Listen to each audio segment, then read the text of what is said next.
where all the migrants come in. He's jumping there. There he goes. He goes over the bar. Hello, and lady. unfortunately, it catches on his Johnson. If he's plank of the week, he's got a sizable plank. That's a whole different show. Plank of the week, Fridays at 7 on Talk.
Hi, I'm Kevin O'Sullivan, and I've got a message for you. Welcome back to this blockbuster edition of What Just Happened. It really is good.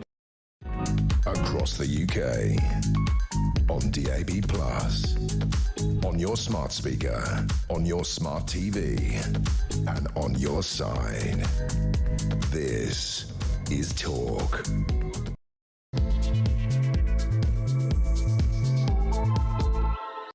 Well, a very good afternoon to you, just after 1 o'clock on Monday, April the 21st. I'm David Bull, in for Ian Collins on this Easter Monday. Well, coming up on the programme today, tributes are pouring in for Pope Francis, who has died at aged 88, just a day after greeting Easter crowds and weeks after being discharged from hospital with pneumonia. Meanwhile, Prime Minister Keir Starmer is refusing to stop ministers trying to thwart the Supreme Court ruling that trans women are not legally women after the plan emerged in leaked WhatsApp messages from a Labour MP's group chat. And police forces have admitted they don't know whether recording non-crime hate incidents is effective. Despite logging thousands each year, most don't analyse the data or even understand its impact on tackling hate crime. Do get involved this afternoon. You can call us 0344 499 1000. Those calls charged at the national rate. You can text the word talk in your message to 87222. You can also message us on X as well at talkTV. Well, a very good afternoon to you. Thank you very much indeed for joining me this afternoon. So very sad news indeed. Of course, the Pope Francis, has died at the age of 88. This is according to the Vatican. The pontiff was, of course, the Bishop of Rome, head of the Catholic Church. He became Pope in 2013 after his predecessor, Benedict XVI, resigned. Now, as we know, of course, the Pope had been ill over the last few months and years. He had bilateral pneumonia. We'll talk more about that in a moment, but of course it throws the Catholic Church into turmoil. 1.4 billion people around the world mourning the loss of the late Pope. Well, joining me this afternoon, Simon Danchuk, who's a former Labour MP and now supporting Reform UK. A very good afternoon to you. Good afternoon, David. It's good to be with you. Yeah, it's always nice to see you, Simon. I mean, very sad news, obviously, coming out of Rome. That news broke this morning, about 7:30, I believe, this morning. I mean, it's no great surprise in many ways, I think. I think the biggest surprise is actually we saw the Pope only yesterday, of course, on Easter Sunday, today being Easter Monday. But we saw him yesterday. He looked very frail indeed. He'd suffered from bilateral pneumonia. There was a lot of talk about he was still on oxygen. He was still needing a lot of medical intervention. I also read this morning that he was suffering from a fungal infection in his lungs as well. Now, obviously, I think also there was another talk of him having a low platelet count as well. So, you know, this was a man who was 88 years old. He wasn't in good health at all. But nevertheless, I suppose, still a surprise, and particularly with the timing being over the most sacred festival for Christians around the world. Yeah, absolutely. And as you say, it's not particularly a surprise, but it is still very sad indeed. And my condolences to all those of the Catholic faith in particular. It'll now go to a process of choosing a new pope, won't it? But I think it's the 266th pope that there has been. 88 years old. You mentioned the lung infection. I think I'm right in saying he'd had some of his lung removed when he was a much younger man. That's right. In Argentina. And he was very much known as the People's Pope. He was somebody who often travelled on public transport in earlier years when he was an archbishop. But he was seen as somebody of the Catholic faith who really connected with people. And he encouraged the Catholic Church to move out into the areas into the poorer areas across the world. And so he's been very much admired for the work that he's done over those years. So I am in no doubt that he'll be sadly missed. Yeah, you mentioned he was the People's Pope. I mean, he certainly sort of brought a new sort of perspective to the Catholic Church, I think, you know, in terms of his advocacy for things like climate change, also wealth inequality, particularly the role of the LGBTQ community, the acceptance of that. He was against gay marriage, as far as I understand, but he nevertheless championed the causes of those minority groups, and in many ways he broke with huge amounts of tradition and probably got a lot of flack as a result. Yeah, that's right. I think he was seen as something, by Catholic standards, as something as a moderniser, and it was really anticipated that his time had gone, except until Pope Benedict resigned, which is very unusual, isn't it, for the Pope to resign? But that's exactly what happened, and therefore Pope Francis had an opportunity to take up the position that he did. And he was chosen, it's said, because of his modernising tendencies. And as you say, that whole LGBT agenda has been a bit softer for the Catholic Church whilst he has been Pope. And I'm sure that's been welcomed. Well, I have to say, what strikes me about him is he very much saw himself as God's representative on earth. And this line he said, if a person is gay and seeks God and has goodwill, then who am I to judge them? It is not within his gift to judge. It is within the gift of God to judge. Yeah, and that's very interesting, and a real change in attitude and approach to previous popes in the Catholic Church. He'll certainly be missed. It'll be interesting to see who replaces him. As I mentioned, 15 to 20 days will pass before that process starts. But yeah, I mean, things move on, don't they? And hopefully a little bit more modernisation around the Catholic Church perhaps wouldn't go amiss. Well, I would agree with that. And actually, if you look back in 2022, I think he gave hints that he might well step down as well. His predecessor, the late Benedict XVI, became the first pope to resign in more than 600 years in 2013. Just in terms of choosing the next pope, we go into the papal conclave. It's obviously taken place for hundreds of years, this ceremony. And, of course, the cardinals lock themselves in the Vatican until they decide on the next pope. I would imagine what they're starting to think is, how do we make the Catholic Church increasingly more relevant as we go forward? The candidate we choose, I think, has to be younger. I think they'd probably all agree on that. And of course, very turbulent times in terms of world affairs. Some of the cardinals have been quite outspoken in terms of their views on things like illegal immigration, for example, asylum seeking, and so on. And it will be interesting to see who they choose. Yeah, absolutely. It's a fascinating process, isn't it? We watch it with anticipation every time it occurs. And you say perhaps a younger person. And you mentioned the numbers. I mean, billions of people across the world, you know, and I have strong connections with Africa. And I mean, the number of Catholics in Africa alone, just that continent alone. But whoever is Pope, they're held in very high regard. They're often seen, as we saw today, various politicians go and meet with the Pope, whoever that may be, and they're an exceptionally influential person on the world stage. There is no doubt about that. So they obviously need to get it right. Do you know, I've seen this so much as a doctor, where you have people who are desperately ill, terminally ill, who hang on for an event, and I wonder whether he did hang on for Easter Sunday to give his blessing, to give the message to the Catholics around the world.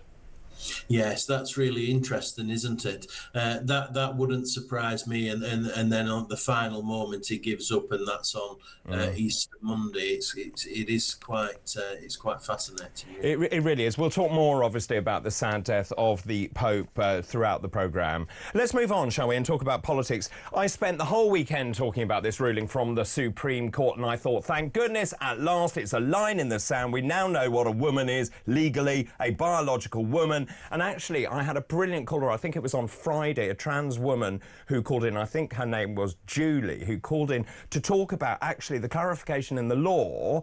And the sort of the discussion that we had is also about the protection of trans people, to make sure that trans people are protected, and that we sort of end the woke nonsense that's been going on. Well, the story has moved on since then. Keir Starmer has refused to stop a plot by ministers to thwart last week's Supreme Court ruling. I mentioned this yesterday. There's a WhatsApp group. Basically, I think it's pretty disgraceful what is going on. These ministers think that they are bigger than the law, and they are trying to find a way to get round the ruling from the Supreme Court. Absolutely incredible. I completely agree with you. I think it was the Mail on Sunday that broke the story yesterday. They'd got access to this WhatsApp group, which includes Angela Eagle, I think a Home Office minister, and Sir Chris Bryant, who is a culture minister.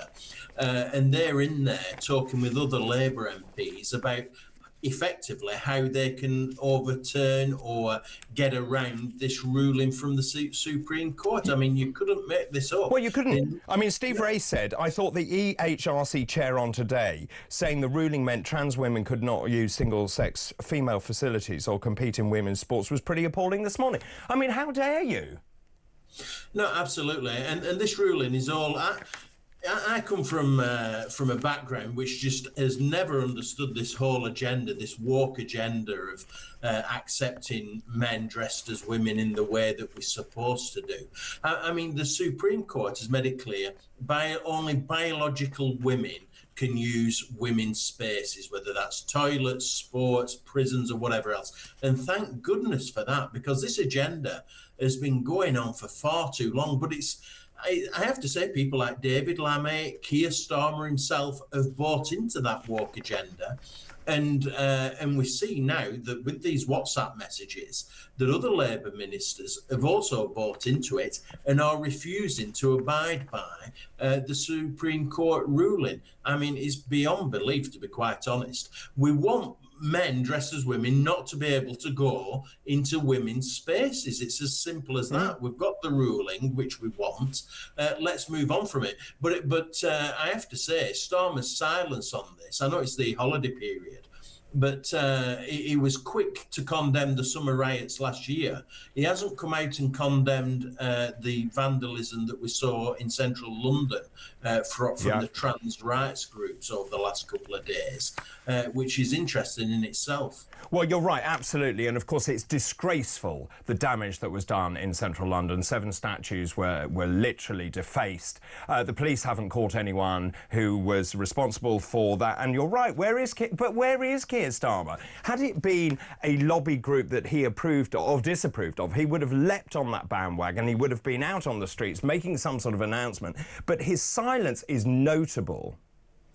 Completely. It's this double standard that we often see with Keir Starmer, and for which he has become well known, the double standards around Keir's attitude to certain issues, especially like this. Apparently, Downing Street have said, his spokespeople have said that no action's going to be taken against these ministers for wanting to usurp the Supreme Court decision, which I think is wholly wrong. They should be reprimanded and made to be clear that it's unacceptable what they're saying and what they're proposing to try and do. Let's move on from this. It's been a bizarre period in our history, this whole woke agenda. And the vast majority of people from Rochdale and Burnley, where I originate from, just have never understood what the heck some politicians have been trying to achieve or go on about in relation to trans rights. It's bizarre. I mean, you know more about this than I do, but there is a sense that I have, which is that these politicians are so removed in their Westminster bubble from the rest of the country. Do they not listen to what people are saying? I go around the country a great deal, as you know, talking to communities, whether it's in the north of England, whether it's in East Anglia, or whether it's down in the southwest.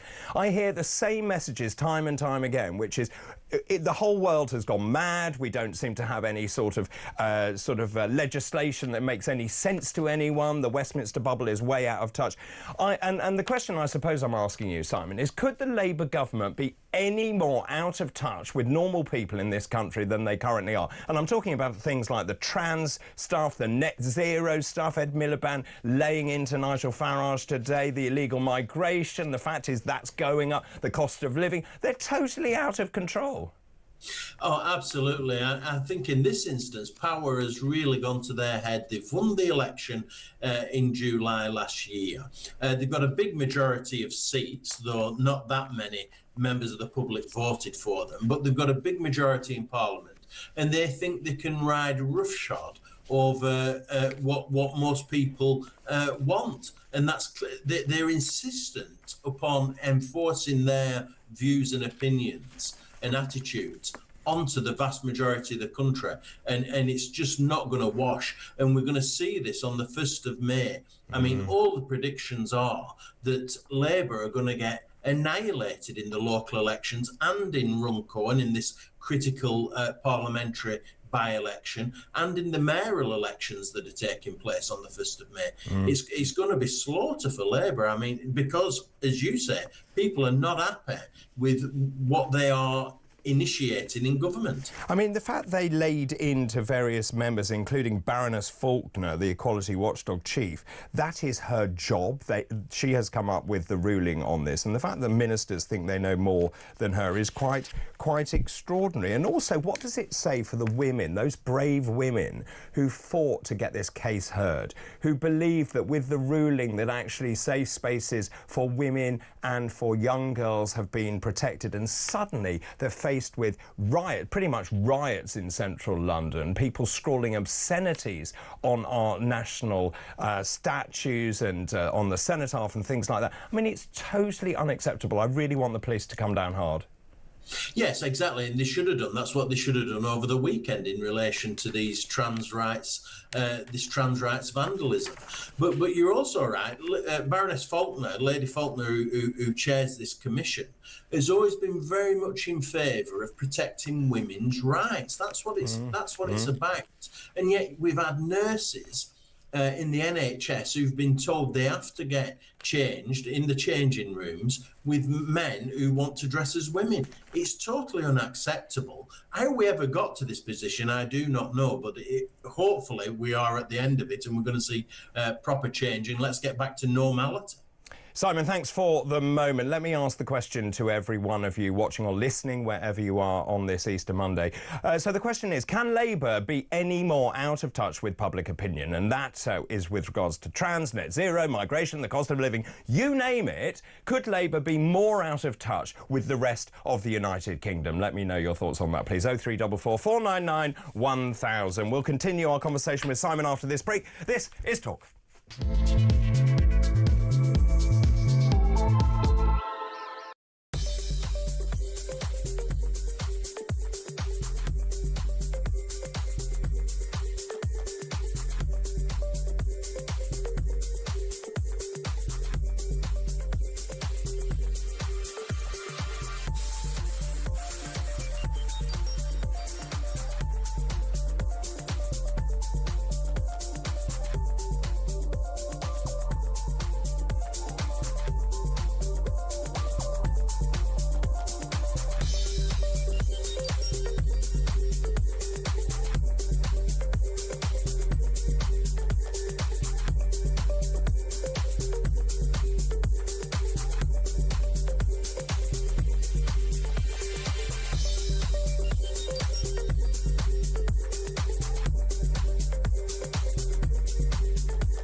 Basically what has to happen is that the signs male and female now mean in law male and female.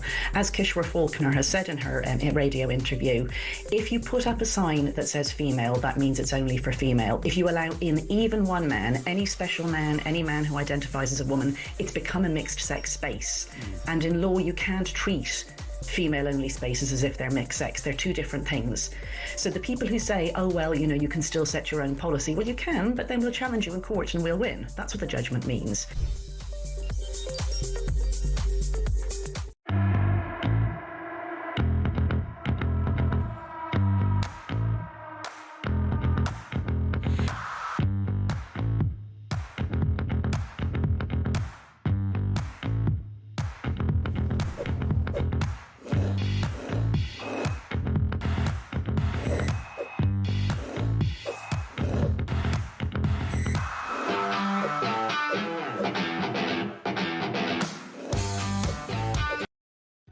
Across the UK, on DAB+, on your smart speaker, on your smart TV, and on your side. This is Talk.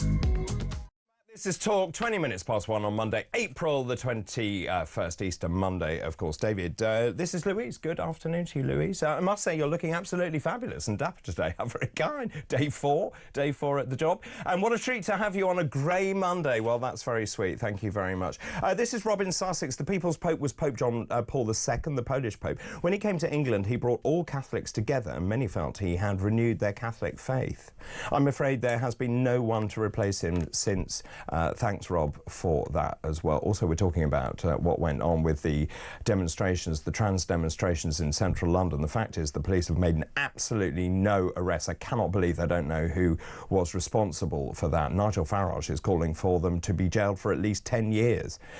David, if no one is arrested and jailed for calling for the death of TERFs during the recent protests in London, it will highlight how this country has a two-tier and corrupt legal system. Keep all those messages coming in, please. 0344 499 1000. You can text the word talk in your message to 87222. You can message us on X as well at talkTV. I'm in conversation with Simon Danchuk, former Labour Member of Parliament. Simon, I read this morning and my mouth really dropped open. This is about the non-crime hate incidents. As we know, they've been increasingly used to target these lawful comments. Let me make that really clear. They're lawful comments made on social media. The police policing what we think or what we say on social media. Now, police forces have admitted they don't know if non-crime hate incidents actually help tackle crime. So they've basically made a list of all these non-crime hate incidents, and none of the forces, as far as I can see, actually look at the data and have analysed what actually the difference is to crime. Yeah, absolutely. This is evidence that they should be abolished in actual fact. They were introduced with the best of intentions, I think it's fair to say. In 2014, it must have been Theresa May that was the Home Secretary, I would guess. That's right, yeah. At that period, yeah. And it was in light of the Stephen Lawrence murder. And so the idea is that the police collect intelligence that might inform incidents that are going to erupt at some later stage. But of course, as is always the case with these things, it's just got out of control to the point where the police forces across the UK are spending literally millions of pounds policing incidents that just aren't criminal. There's no logic to it. It's as though the police are playing at being police officers. I think it's a distraction. It allows them to do something that actually doesn't need doing. They need to be abolished. And what it has become is a license for the police to effectively challenge people on social media. I mean, that's not what the police are for. We have no money in this country. Taxpayers' money is running out, and yet we're wasting police resources on non-crime incidents like this. Absolute madness. I would agree with you totally. And of course, the idea behind these is they were sort of monitoring, I suppose, intent to try and work out who's going to cause trouble later on. I mean, these ridiculous examples, for example, someone who refused to shake a person's hand in a dispute over gender identity. A doctor was spoken to by officers because he misdiagnosed a patient. And of course, the most high-profile one, Alison Pearson, as well. It's an absolute waste of time. Let's talk about prison staff, shall we, as well. Prison officers are demanding that staff be immediately given the electric stun guns to protect themselves whilst guarding the UK's most dangerous jails when they meet the Justice Secretary on Wednesday. They're meeting Shabana Mahmood. Of course, this comes after Hashim Abedi, who threw boiling oil at the prison officers, and then, of course, he'd managed to somehow fashion implements out of kitchen utensils. I have no idea what he was doing in a kitchen in the first place. I didn't realise this. Prison officers only have basically a stick and pepper spray. That's ridiculous.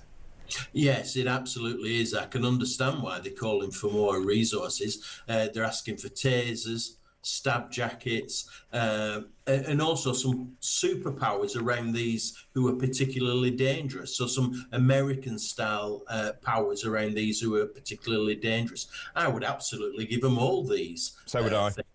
And these superpowers mean that somebody like Abedi is not allowed out of his cell except if he's in handcuffs. That's how it should be. And what he shouldn't be, as you've pointed out, is allowed to go anywhere near a kitchen.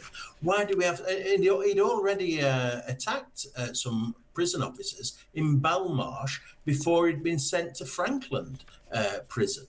So he's a very high risk, and yet we're letting him, probably because his rights allow him to, go into the kitchen area. Absolute madness. I'd have them locked down 24/7 in their cell. I wouldn't even let them leave the cell if I'm completely honest about it. Well, I would agree. I think people around the country would agree with you as well. It's a prison. You're in prison for a reason, and there has to be a deterrent to other people who are thinking of committing these kind of crimes. At the moment, it seems like a sort of Butlins holiday camp in many of these prisons. And of course, the Ministry of Justice have just said, well, we're going to have a review. It's not good enough.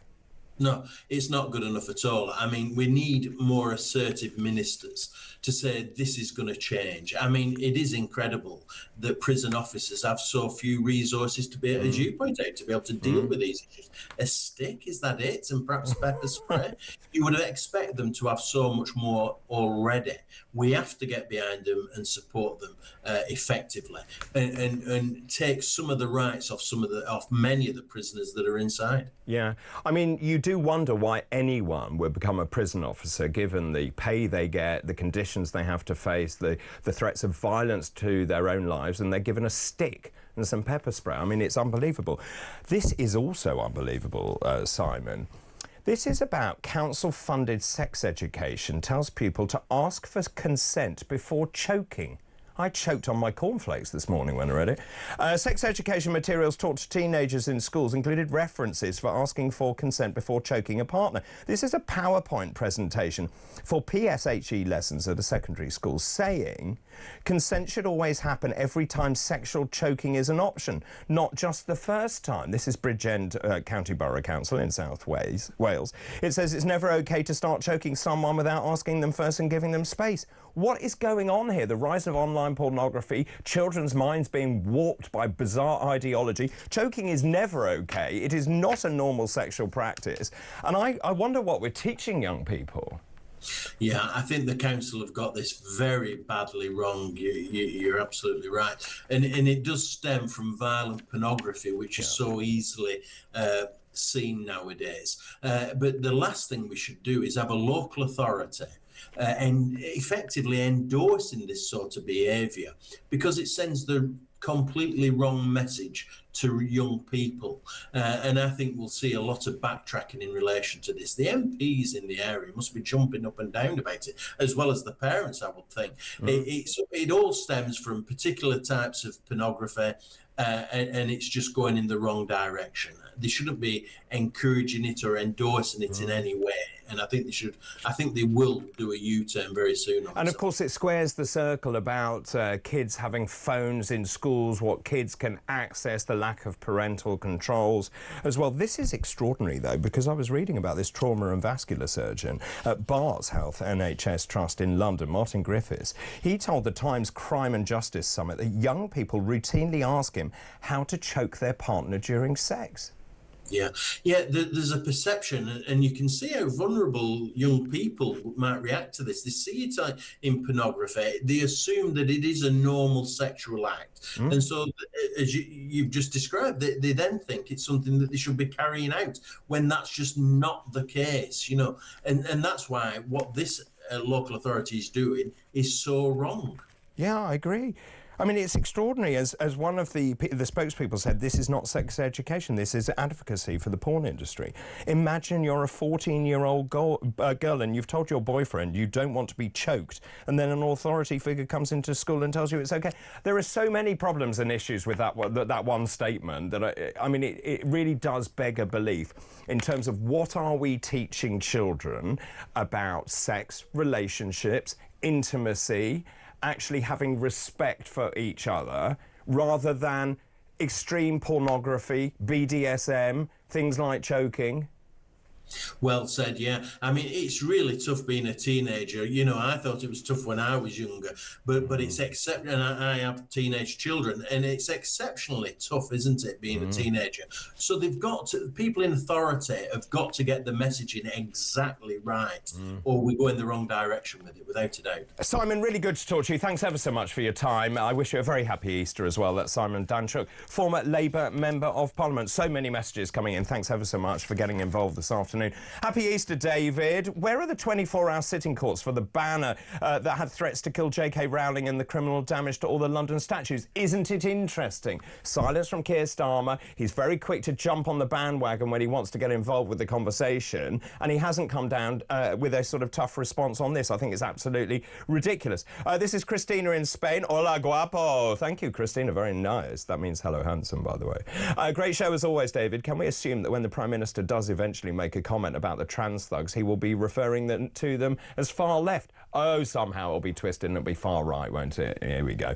A doctor didn't shake someone's hand. This is Debbie. Good afternoon, Debbie. How ridiculous. They didn't want you to shake anyone's hand 5 years ago. Make your blooming mind up. Well said, you. Actually, we're going to be talking about that later on. I want to talk about this WHO issue, because we have until July to opt out of this new diktat from the World Health Organization. So this supranational body could well have the power to force us to lock down once again.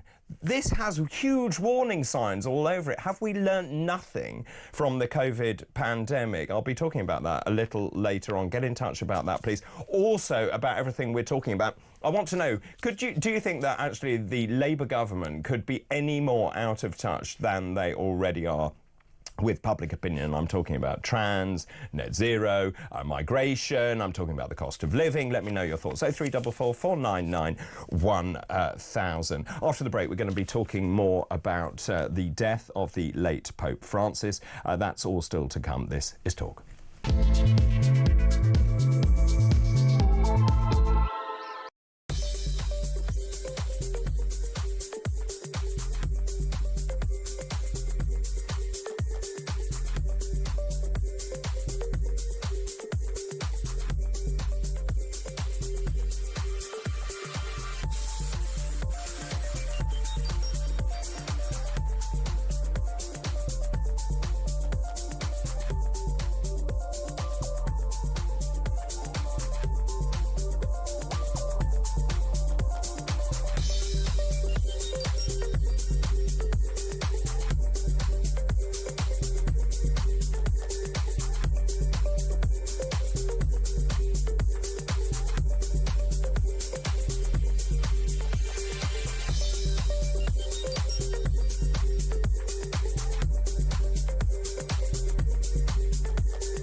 Across the UK, on DAB+, on your smart speaker, on your smart TV, and on your side.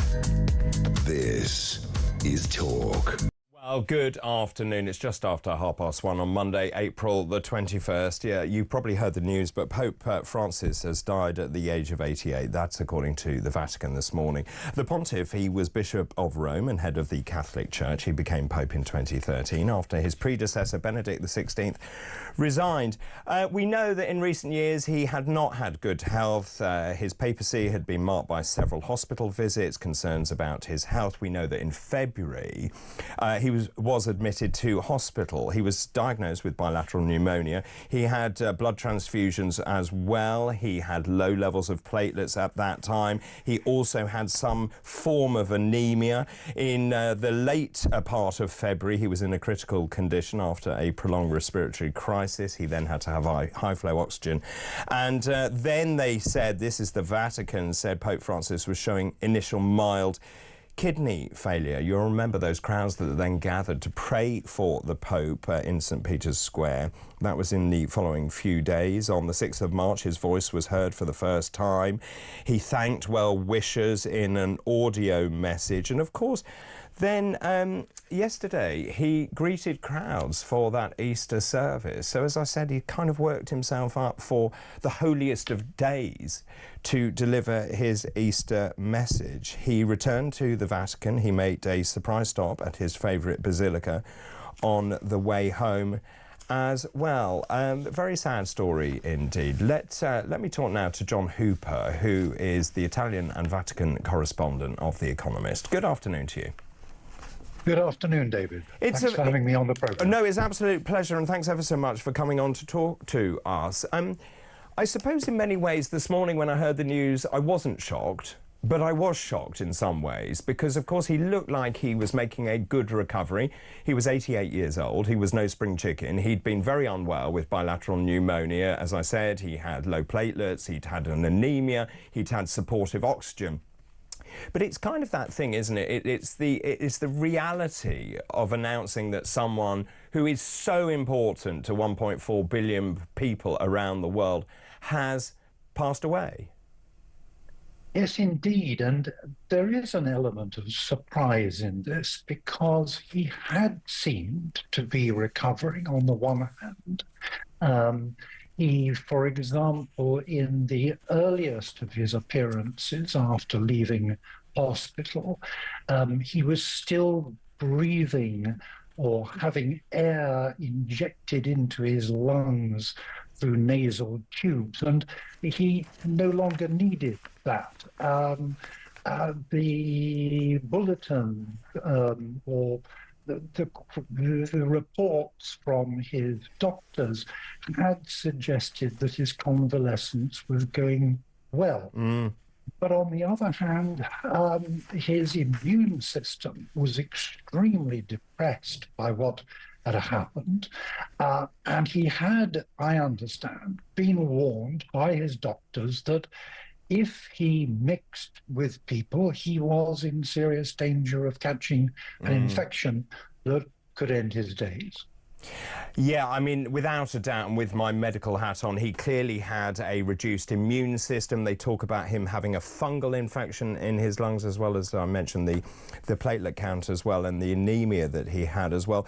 But yesterday, he made the first significant public appearance since he left hospital, of course. I think everyone said he looked incredibly frail, actually, as he was wheeled out onto the balcony over the entrance of St. Peter's Basilica. He was then driven in the Pope-mobile through the crowds. I wonder how much, actually, was him saying to his officials and the people who look after him, look, this is the most important spiritual day of the year. I'm determined to do this at any cost, even if it's a cost to my health. Very definitely. I think that as spot on, particularly because Francis was a pope who gained a real stimulus from contact with people, not just the Catholic faithful. He was very much a people person. And I think he also felt that the job of being a pope was one that brought with it in the modern age an absolute necessity to be out there and to be dealing with people in person and making himself available. So I think that was what he decided, and the doctors just had to live with it because, as one of them said, he is the Pope. Well, quite. He has the last word, literally the last word. I was very struck. I mean, his epitaph will be that he, I think, modernised the Catholic Church. I think he had incredible outreach. Of course, he was the first pope from South America. He championed people who were escaping war and hunger, those in poverty. He also washed the feet of refugees from different religions at an asylum centre outside Rome. He also changed the way, I think this is fair to say, the Catholic Church viewed LGBT people. I mentioned this earlier. He said if a person is gay and seeks God and has goodwill, then who am I to judge them? Very much putting forward the notion that it wasn't he is God's representative on earth, but the final decision is made by God. Yes, I think that's true. This was a very characteristic Francis remark. He didn't change the dogma of the Catholic Church. In fact, he made very few concrete reforms, but he certainly changed the approach, the mood, if you like. He tried to show that the Catholic Church could be a faith open to new ideas and to broader conceptions. And I think that has always been a cause, though, of tension within the Catholic Church. Because on the one hand, you had liberals who were saying, well, yes, these are all fine words, but has he made any actual changes? No. And on the other hand, you had conservatives who said, this is a pope who is causing uncertainty. We want to be sure of certain things, and this is a pope who is, if you like, playing with ambiguity. And that, I think, is part of his legacy. A church that is quite strongly divided, but then society at large, in many ways, is similarly polarized at the moment. Really good to talk to you. Thanks ever so much for your time, John. That's John Hooper there, Italy and Vatican correspondent at The Economist. Joining me now is Georgia Clark. She's Director of Youth Ministry at St Elizabeth of Portugal Roman Catholic Church. Good afternoon to you. Good afternoon. What does the death of the late Pope mean to you? Personally, he was such an example of Christ as the Good Shepherd. And I think he brought a really human element to what it means to lead within the church and to lead within ministry. He held a synod, he listened to a lot of young people, and as someone who journeys with young people, I was reading his letter, Christus Vivit, Christ is alive, that was directed to young people. And I think he's so keen to say, what are the needs of people today? We have to stop being self-referential and only thinking about ourselves, either in our parish communities or in the youth groups that we've got. We have to look outwardly. And as a church, I think we've started to do that in a really concrete way. And I think that will be Pope Francis' legacy. He loved people, he loved the church. And I think today is just a day to reflect on that and to really celebrate all that he did. And in many ways, he moved the Catholic Church on. I mean, obviously, it was fraught. There were lots of problems within the Catholic Church itself, which he tried to address, but also trying to reach out to the Catholics around the world, the 1.4 billion Catholics around the world. Being South American, I think, also had an impact in terms of bringing in a whole new swathe of Catholics into the Catholic Church.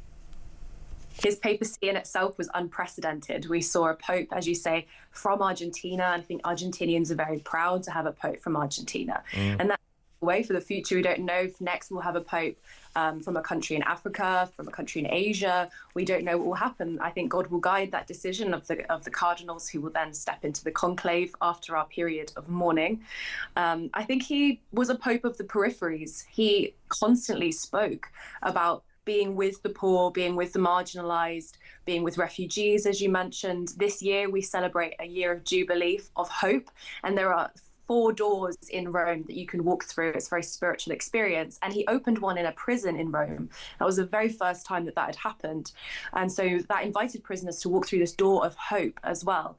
So it's all happening within this context, and also the fact that it's Easter Monday. As Catholics, Holy Thursday, the Last Supper, we were fasting for the crucifixion of Jesus on Friday, silence on Saturday, and then yesterday this huge celebration. And I was saying to a friend of mine, it sort of feels like spiritual whiplash, because we were in this sort of spirit of resurrection and joy, and then to wake up this morning with the news that the Pope had died, it was, as you say, unsurprising, but also quite shocking, but also beautiful about the fact that he died in this resurrection season. And so we're all praying for him for that. And in terms of selecting the new Pope, we now enter into the papal conclave, where they decide who will be the next Pope. What characteristics, what traits, what are you looking for in a new Pope to guide the Catholic Church forward? I think faithfulness to Christ is always the first thing I would look for. Someone who is able to communicate a message of love and who lives that themselves deeply, that they are rooted and open to the Holy Spirit in everything that they do, and someone who is able to bring the message of Christ into 2025 and beyond. And only God knows really what we will need. I think if we impose our own thoughts, if our own plans, God seems to laugh at my plans when I make them. And so we will just see what happens in the next few days and in the coming weeks. As we look to those, there'll be 3 cardinals from the UK who will be eligible to vote in the conclave. And so I think from all around the world, you've got representatives and who will help to make that decision. Are you optimistic about the future of the Catholic Church? Yeah, very much so, actually. We've been seeing such growth in the church here in the UK. Every year since the pandemic, we've been seeing more and more people received into the church. In my own parish, we had 4 young adults all baptised and received into the Catholic Church. That's happened every year that I've actually been a practising member of the church. And so I think every year that we see growth, every year we see life, it looks different all the time. But it's a beautiful time to be a Catholic, and it really is the greatest joy of my life.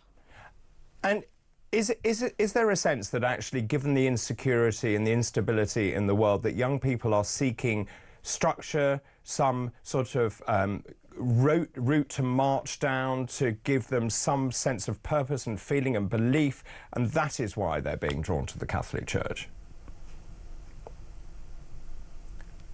When I first started as a minister, that was a youth minister, youth worker, there were 6 teenagers in the parish. It was very tiny. And I think lots of parishes will relate to that, the exodus of young people. But we now have a youth ministry of around 100 young people that come weekly.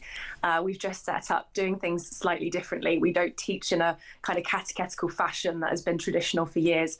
We just mentor them. And what I'm seeing is that they find such stability, as you say. They find such joy in having a church that really believes in them, and I think with Pope Francis showed that it was listening to them. And so it's an exciting time, as I say, to be Catholic. And I think young people, they love the tradition, but they also love where it will take them. Really good to talk to you. Thank you ever so much. I wish you a very happy Easter, Georgia. Georgia Clark, Director of Youth Ministry at St Elizabeth, Portugal, Roman Catholic Church. Keep your messages coming in, please. I can see lots of them coming in. The line's also busy this afternoon. 0344 499 1000. This is Talk. Good afternoon.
I was chatting to a girl on Hinge, dating app.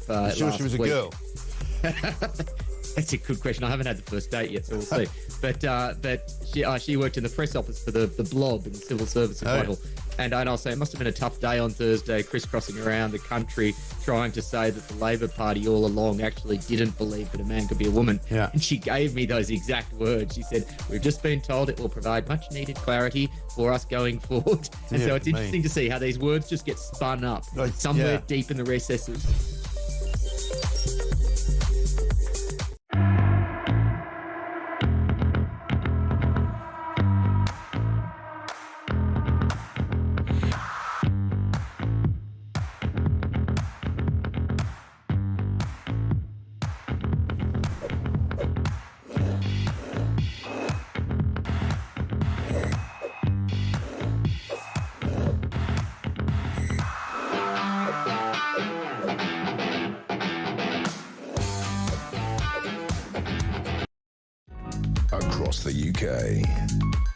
on DAB+, on your smart speaker, on your smart TV, and on your side.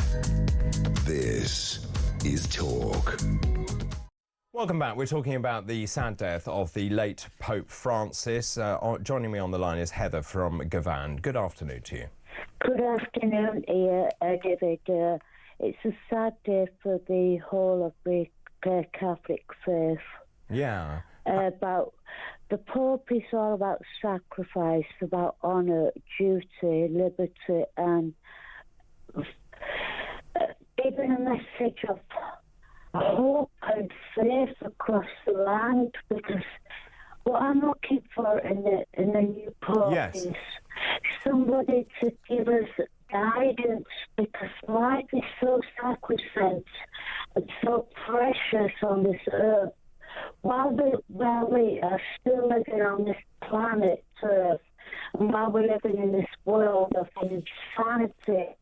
Yeah. I mean, it's a very unstable world. It's a very insecure world at the moment. Just in terms of the new Pope, are you looking for a moderniser, or are you looking for someone who would reflect the traditional values of the Catholic Church?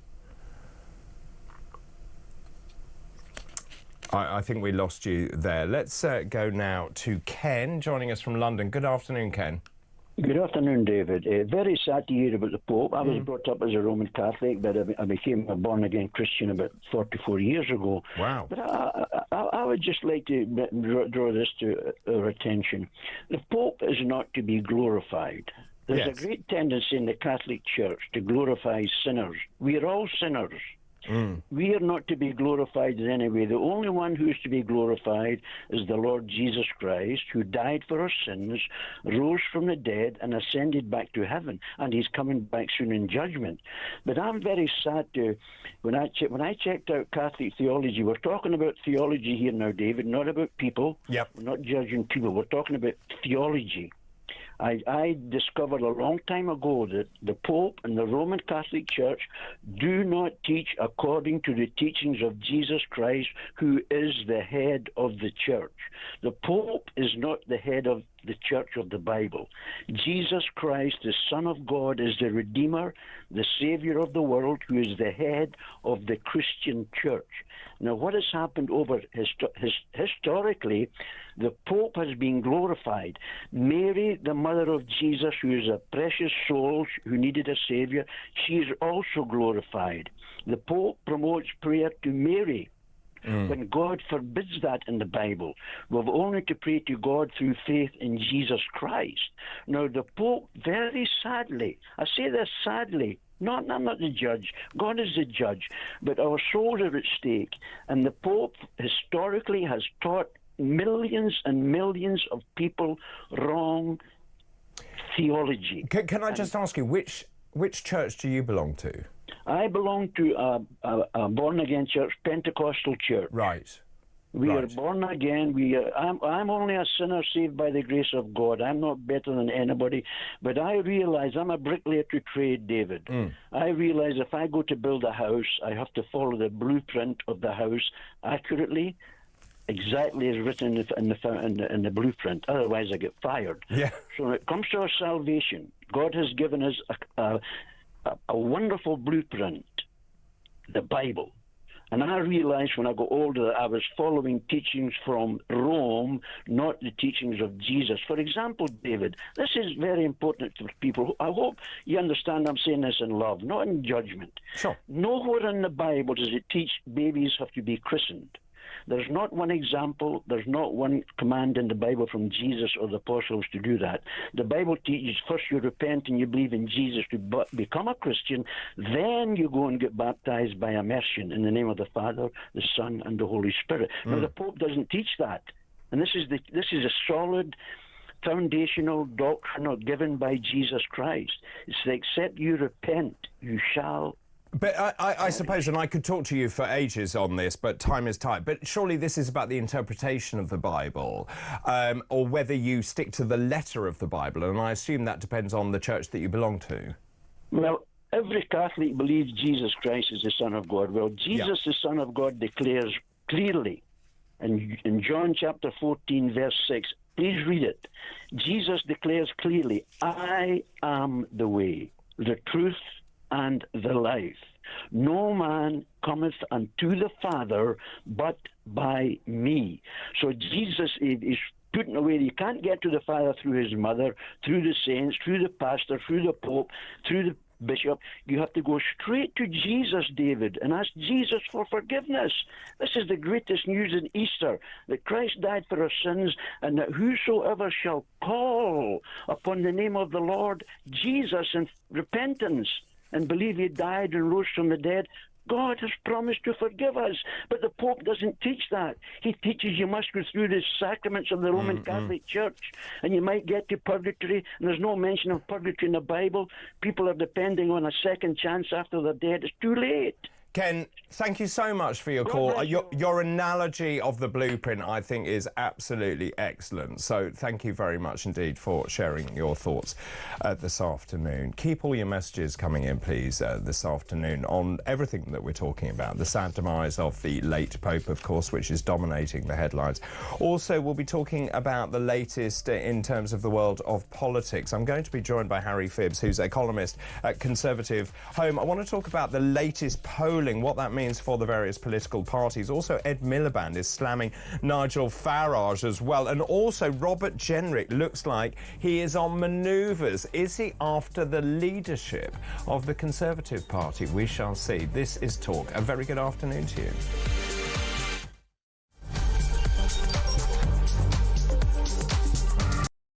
Good evening and welcome to Plank of the Week. It's the one show where you do not have to be worried about judgmental people because we'll do all the judging for you. Let's just have a look at how Humsey Useless is now spending his time. There goes your career, mate. Over there a bit is over towards where all the migrants come in. He's jumping there. There he goes. He goes over the bar. Hello, and lady. Unfortunately, Oh, look. it catches on his Johnson. If he's plank of the week, he's got a sizable plank. That's a whole different show. Plank of the Week, Fridays at 7 on Talk.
Across the UK, on DAB+, on your smart speaker, on your smart TV, and on your side.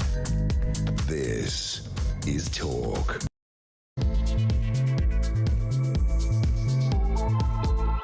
A very good afternoon to you, just after 2 o'clock on Monday, April the 21st. I'm David Bull in for Ian Collins. Thanks very much for your company this afternoon. Well, coming up this hour, tributes are pouring in for Pope Francis, who has died aged 88 just a day after greeting Easter crowds and weeks after being discharged from hospital with pneumonia.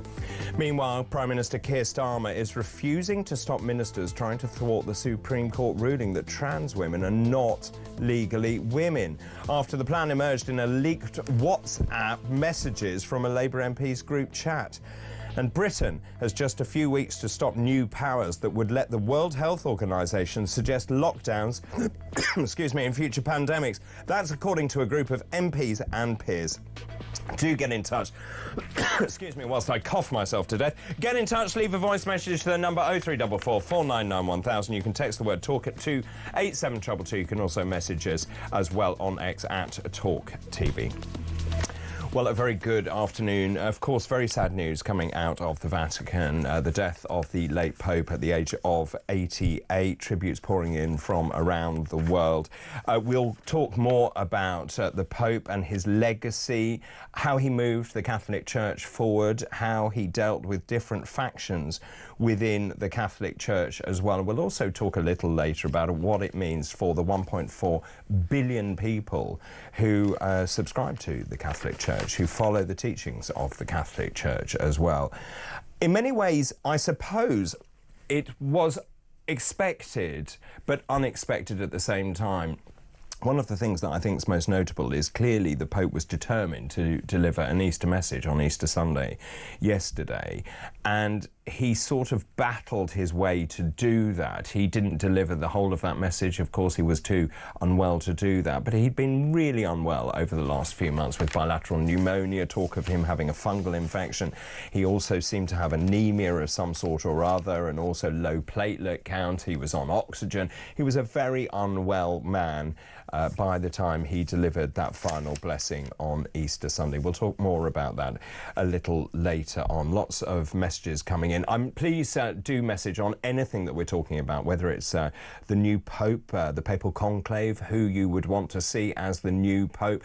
What happens to the Catholic Church, actually, in very uncertain and unstable time and a very unstable world as well. Let's now talk about the latest in politics as well. Joining me now is Harry Phibbs, who's columnist at Conservative Home. Good afternoon to you. Are you there, Harry? Yes, can you hear me? I can now, loud and clear, loud and clear. How are you on this Easter?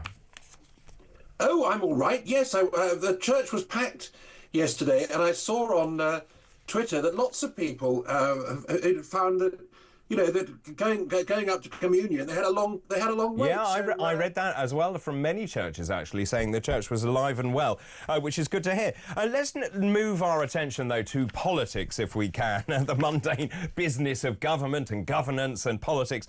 This is extraordinary in the Telegraph this morning. This is a major new poll by More Common. It suggests that Nigel Farage's party would take more than 150 seats from Labour and win 180 seats. Labour and the Conservatives would be tied on 165 seats each. Now, what that means, of course, is we'd be in the sort of status of a hung parliament. The three parties would fall well short of an overall majority in the Commons. I have to be careful. We're in purdah for the local elections and the mayoral elections, but there is no doubt that Reform's popularity is surging. I've seen the membership numbers, for example. Obviously, I'm very close to what is going on. But what is your view on the Labour government, its policies? And I'm asking this question this afternoon to our viewers and listeners, which is, do you think Labour could be more out of touch with public opinion if it tried? I think that what people get wrong, obviously, you're better more up with Reform UK than I am, but what I sense people get wrong is seeing it as a threat to the Conservatives, and they've got this rather outdated idea about we've got right and left, and the right are split, and then the way to win elections is in the centre ground.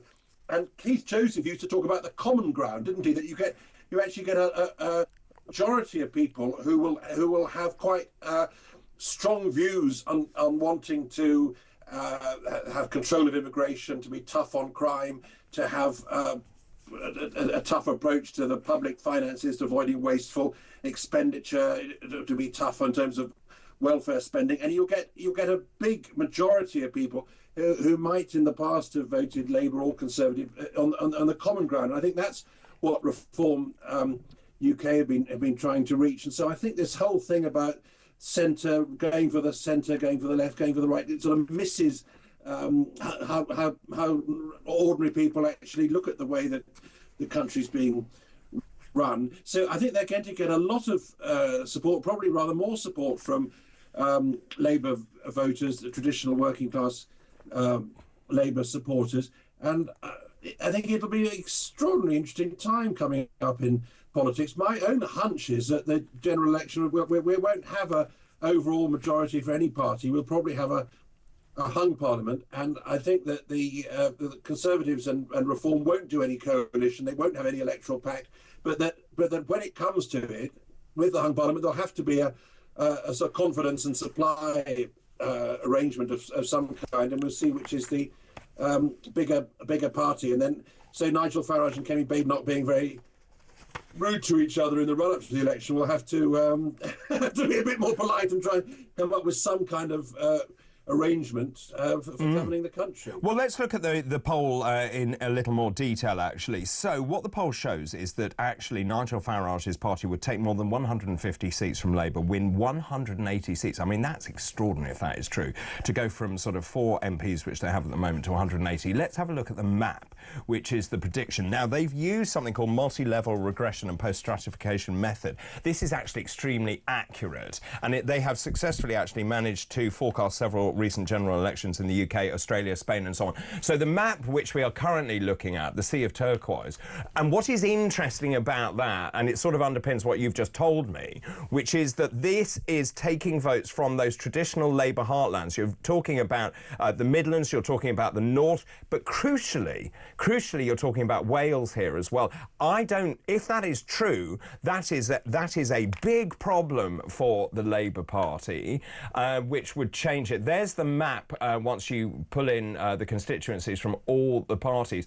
But I mean, that really redefines the geographical distribution of votes, and we, as I say, you would see 180 Reform MPs.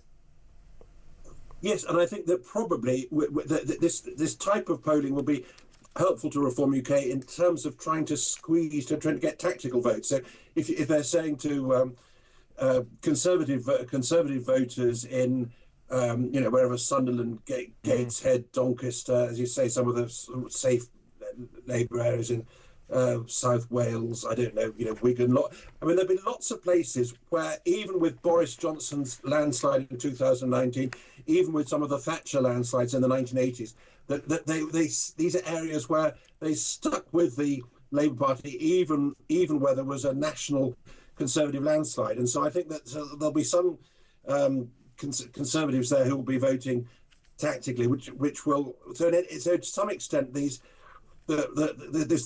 polling will then be something that Reform UK can use in terms of their own campaign messages. So I think this is an earthquake going on, and the whole idea of there being a safe Labour seat, really, I mean, apart from in London, I mean, I think, Keir Starmer will be all right, and, there's sort of Labour, sort of places like, sort of Hackney or Lambeth or whatever, there'll be, I mean, those, I don't see Reform UK or the Conservatives doing too much to bother Labour there.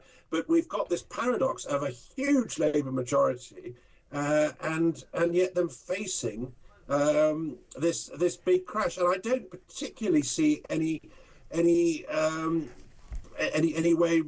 way round it for them. I think if they try and go, I mean, they're already in trouble on the left, aren't they, as well? Oh, very much so. But also, when you look at the cabinet ministers who lose their seats, Angela Rayner would be out, Yvette Cooper would be out, Ed Miliband would be out, John Healey would be out, Lisa Nandy, Wes Streeting. I mean, Wes Streeting only has a majority of 528. I mean, that is wafer thin. And also, just in terms of the direction of the Labour Party, when you talk about trans issues, which is still going on, and the fact is the ministers are now trying to get a WhatsApp group together to overturn the Supreme Court's ruling or somehow find a way around it. Net zero migration, the cost of living.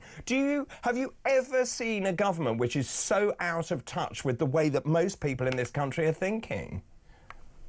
No, I can't see it happening quite so rapidly. I mean, politicians tend to get a bit out of touch, but for this to have happened so fast, I can't think of a precedent for, and I think they are in a bind. I mean, you mentioned Wes Streeting there. The threat to him is from Islamists, isn't it? And yes. Then, I mean, we'll see with the local elections coming up. But the Labour Party is managing to alienate everyone. The Labour government, they're increasing tax and spending that was already at record levels, increasing the bureaucracy. So we've got socialist policies that are holding back economic growth, but at the same time, they're managing to alienate people who feel they're not socialist enough and are going off to the Green Party. They've obviously alienated a section of the Muslim electorate, looking at breakaway candidates. So I mean, I think some people who are talking about this just, oh well, you know, you get opinion polls can produce sort of temporary results, and you get protest parties and all the rest of it. We'll see. I mean, I think there's something more fundamental going on, and it's a far bigger problem. That Reform UK are a far bigger threat to Labour than to the Conservatives, I would say. I mean, it's fascinating to see what would happen. You're right, of course, Labour is seeing a massive collapse in support from Muslim voters, and of course there will be candidates standing under an independent banner in the next general election as well. Many of those constituencies still too close to call, but we're way off from a general election. Just talking about the Labour government, though, Ed Miliband was yesterday accused of being delusional after playing on with the Labour's net zero push. He accused critics of spreading nonsense and lies to derail his efforts to hit the UK's legally binding 2050 net zero target. I do wonder whether Ed Miliband goes around with his fingers in his ears. Yes, I mean, his claim. I mean, if it was the case that that it would be massively cheaper and more efficient to for us to have these wind power and whatever, then there wouldn't be any need for the government to get involved rigging the system. I mean, you can get, it's absolutely true, innovative, more efficient ways of producing energy, and you get I mean, LED light bulbs, for example, and they don't need any government subsidy or any sort of rigging of energy contracts. But the truth of the matter is that our energy bills are far higher than America, quite a bit higher than Europe, and that is because of all these hidden subsidies for green energy and people being forced to pay more for their energy bills to try to have this pursuit of net zero.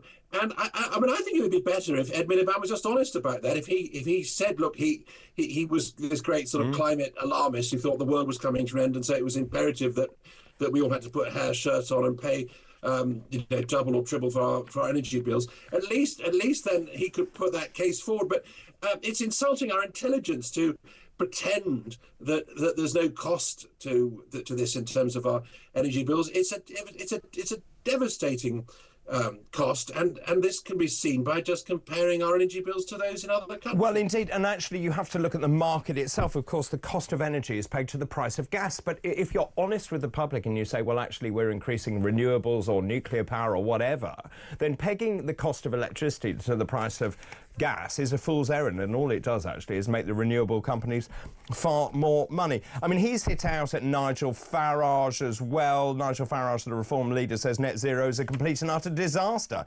If you want to have energy production that is very, very low in carbon output, there is only one way ahead. That's small modular nuclear reactors. And here we go, the government dancing around. They can't decide whether they're going to get more nuclear reactors made in this country, and the SMRs has to be the answer, doesn't it? I'd like us to get fracking. I mean, that was indeed a big missed opportunity, and that's one factor why the Americans are doing so much better in energy in terms of their abundance of their supply, and their far lower bills that going right. I mean, going back a long time now. I mean, it wasn't all that controversial there. It was Barack Obama was supporting it. The big opportunities for shale, and we could be doing the same. And Ed Davey, during the coalition government, who was an energy minister, managed to thwart it from happening. And actually, it takes up lower carbon emissions.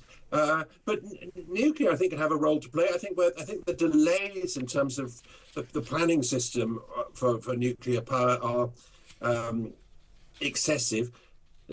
So there's a lot of opportunity there which has been missed, which has caused us great harm, and the people who have suffered most from these higher energy prices are the poorest, are the pensioners, those who can't afford to pay have been severely hit. And then the Labour government hits them with the winter fuel allowance on top of pushing up their bills by this extortionate. Well, quite. And just very quickly, if I may, MPs and peers are launching a campaign to stop Donald Trump actually addressing Parliament, accusing him of being a liar who has disrespected Britain. As we know, the US president is coming here because they're basically making sure that he has a proper visit again. And, of course, that's an extraordinary honour, but it's also showing the soft power of the United Kingdom. I mean, it seems wrong to me that MPs and peers can decide to gang up and say Trump isn't welcome, even though he is the head of the United States, or democratically elected leader of the United States. Yeah, and with state visits, historically, we've had a range, I mean, including communist leaders from China. We had that awful Ceausescu.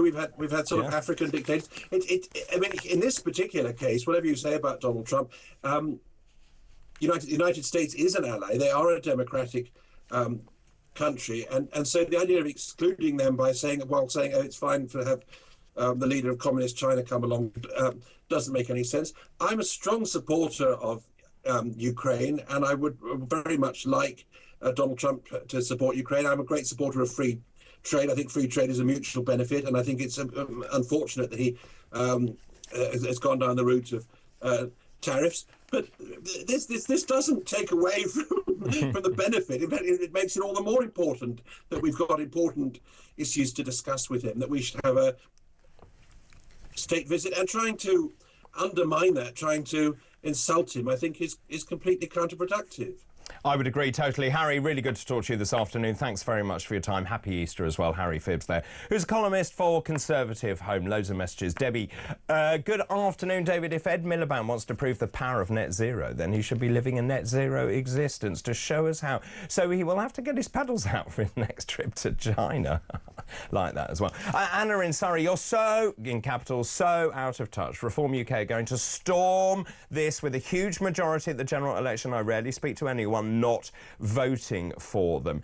David, Ed Miliband, the hypocrisy of Miliband accusing Reform and the Tories of lies should be shocking, but unfortunately not surprising. This Labour government came to power on a foundation of lies. The cabinet is full of individuals who lie, and our Prime Minister lies on a daily basis. The sadness is they're so delusional they truly believe their own rampant lies. Miliband needs a reality check, but his ideology has taken over. He is a dangerous individual. Keep those messages coming in, please. This is Talk.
I was chatting to a girl on Hinge, dating app. Sure, she was a girl. That's a good question. I haven't had the first date yet, so we'll see. But she worked in the press office for the Blob in the civil service in Whitehall. And I'll say it must have been a tough day on Thursday, crisscrossing around the country, trying to say that the Labor Party all along actually didn't believe that a man could be a woman. Yeah. And she gave me those exact words. She said, "We've just been told it will provide much needed clarity for us going forward." And so it's interesting to see how these words just get spun up somewhere deep in the recesses. Across the UK, on DAB+, on your smart speaker, on your smart TV, and on your side. This is Talk. This is Talk. Now, earlier on, I was talking about council-funded sex education tells people to ask for consent before choking. As I said, I choked on my cornflakes when I read this. Sex education materials taught to teenagers in schools included references to asking for consent before choking a partner. A PowerPoint presentation for PSHE at secondary schools said consent should happen every time sexual choking is an option, not just the first time. What? This is Bridgend County Borough Council in South Wales. It's never okay to start choking someone without asking them first and giving them their space to say no. This is a message that came in on the back of that. Jilly. Oh my goodness, David, I'm 53 and let me tell you, I'm no prude when it comes to sex. I've enjoyed a varied, healthy and consensual, sometimes kinky sex life. Crikey, the time, 2:24. But choking, I'm not shocked very often, but wow, we're in trouble if this is where we now are. I love you and your brilliant show as always. Thank you very much, Jenny. I agree. That's why I was like, wow, this morning when I read that. Let's go back and talk about this big news. Of course, the late Pope has died this morning at the age of 88. Mary in Bristol, please stop. Enough about the Pope. He was a human being. He was going to die. Such is life. Let's not forget that he was the leader of an organisation whose members have abused children for many years and no doubt still do. When is the human race going to grow up? Your thoughts on that, please, as well. Lots of messages coming in about that as well. Let's take a call now. Steve is on the line from Luton. Good afternoon. Hello. Yeah, God and all this religion thing is a man-made thing. There's no such thing as God. To me, you're all deluded if you think there's a God. All the gods have created all the wars in the world for the last 100 years, 200 years.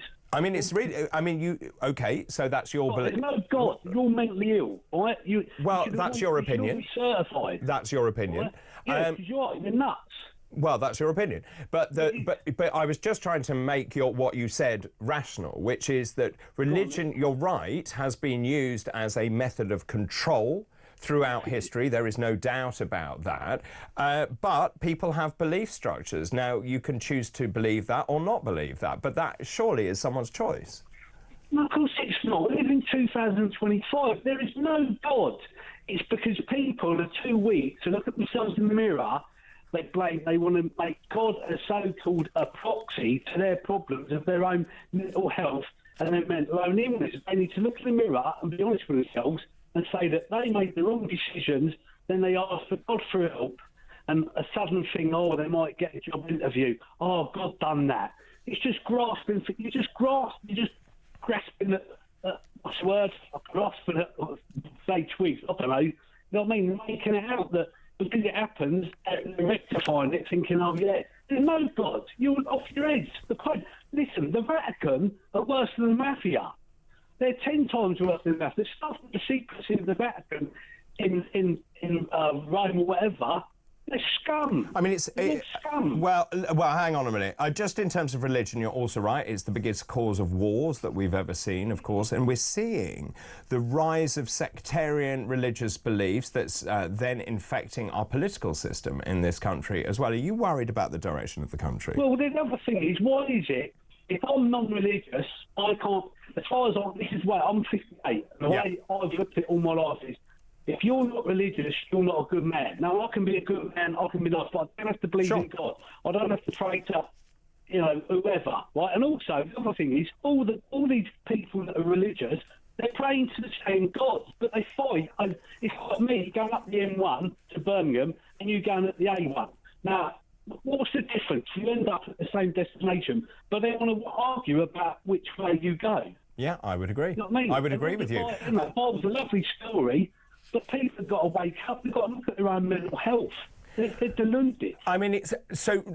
I think what is very clever about almost all religions, if not all religions actually, is the theatre behind religion. Whether you believe or not, the way churches are constructed, cathedrals are constructed, they are constructed in a way that make you feel small, that make you feel that you're a very insignificant presence.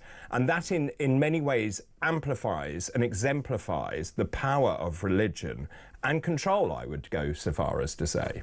Well, exactly. If I had my way, I'd ban all religions in every country. I'd ban religion in this country, Great Britain. You get up, you go to work, you work hard. You work hard. You do what? If you work hard, you get a good job. You get good pay. If you're too lazy to work and you can't feed yourself, then you should die. Survival of the fittest. Right? They shouldn't have a benefit system. Shouldn't have a pension system. Everyone's relying on. What about people who are chronically ill? Well, they should die then. They should die. They should die. Yes. What happened? But it's not their fault that they have a. Hang on a minute. It's not. But it's not their fault. Yeah, if they've got chronic disease, it's not their fault. Well, that's life. Life and death are very closely linked. This is what people do not grasp. But isn't you can live? No, but isn't the mark of a civilised society that we look after those who are less fortunate? No. Why not? That's a delusion. What happens if you're sick? That's another delusion. So if you're sick, you're happy if we just sort of walk past and let you die? Well, I'll tell you something now, right? My mum was a schizophrenic, right? And when this is the truth, this is my mother, right? I used to go and see her, and I'll tell you what she used to do. I could spend half an hour to go and see my mother, right? Yeah. She'd make a cup of tea, and she'd say, I'm going to bed now, Stephen, right? And she was always fighting the world in her own little world. When she died, I was happy she died. I understand that. I totally admit that, and I'm proud to say, because she wasn't fighting, she was better off dead than she was alive in this world, because of her mental health. Sure, I understand. Right? So what I'm saying to you is, it's not like a flip of the thing, oh, yeah, everyone should die. No, because the people that are selfish are the very people that want to keep people that should be alive, the people that want to keep them alive are more selfish than the people that should be passed away, dignity, and they don't have to suffer anymore. When you keep people alive that are mentally ill or really, really like vegetable state. Oh no! I agree, and that's why I'm a proponent of assisted suicide. I believe in the right circumstances and with the right controls that actually that is the right thing to do. But we're talking on a tangent here. That's a different conversation. Well, it's for the fittest. Like I said about God and all that, you're off your eggs. You know, people pray. All right, Steve. I get the message. Thanks very much for your call. I wish you a happy Easter as well. Let me know your thoughts, please. Get in touch. 0344 499 1000. You can text the word talk in your message to 87222. You can message us on X as well at talkTV. Now, I want to talk about something really important after the break. The UK is in a race to opt out of the WHO. This is the World Health Organization lockdown powers. Yeah, Britain has weeks to escape new powers, allowing, wait for this, the World Health Organization to recommend, I'm not sure about that word, but recommend imposing lockdowns in future pandemics. That's the warning from a group of MPs and peers. I'm going to be talking to Professor Carol Sikora, ex-director of the WHO Cancer Programme. After this break, don't go anywhere. This is Talk.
the UK.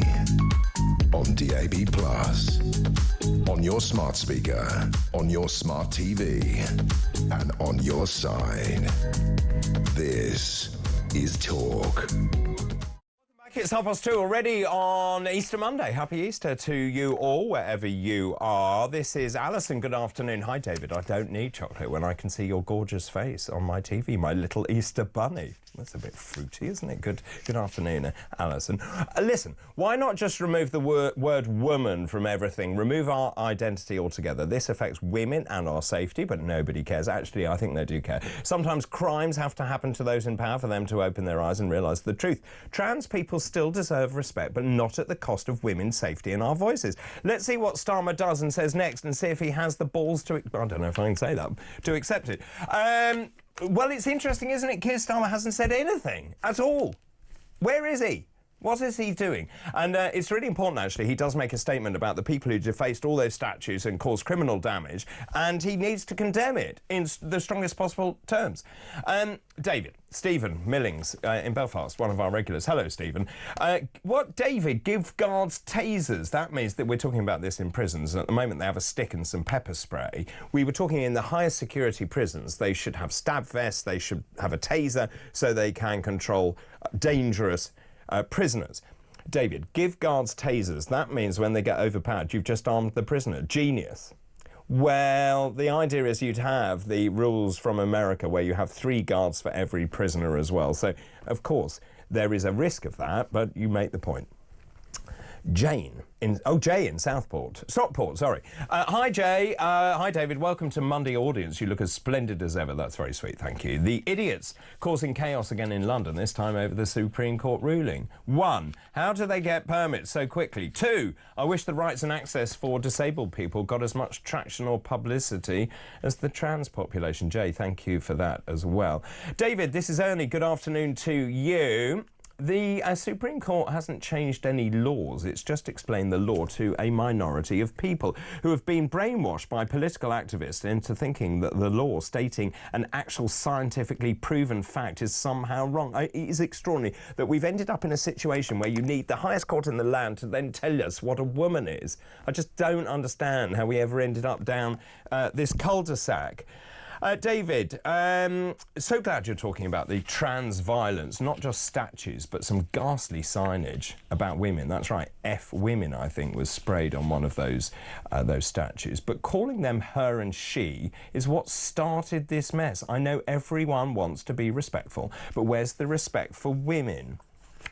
That's Kate in Warwickshire. I'm not reading out the next bit, but let's say I think it's a bit inflammatory. Keep all those messages coming in. I'm just asking also, Keir Starmer is nowhere to be seen. He hasn't condemned the violence that we have seen in London. He hasn't condemned those that carried it out. I want to know where he is. Number 10 says we won't stop the pro-trans plotters. This is a group of ministers who think they're above the law and above the Supreme Court, who have this WhatsApp group where they're trying to work out ways around the judgment from the Supreme Court. The question I'm asking this afternoon, do you think it's possible for the Labour government to be more out of touch with public opinion, whether that's the trans issue, net zero, the illegal immigration problem into this country, the cost of living, you name it?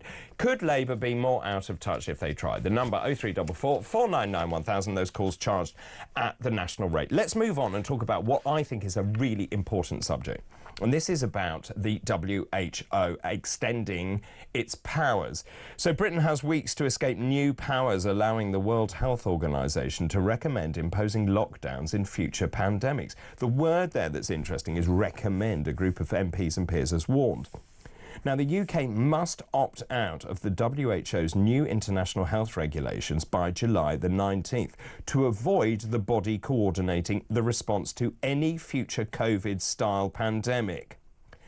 The word future COVID-style pandemic would basically cover any pandemic.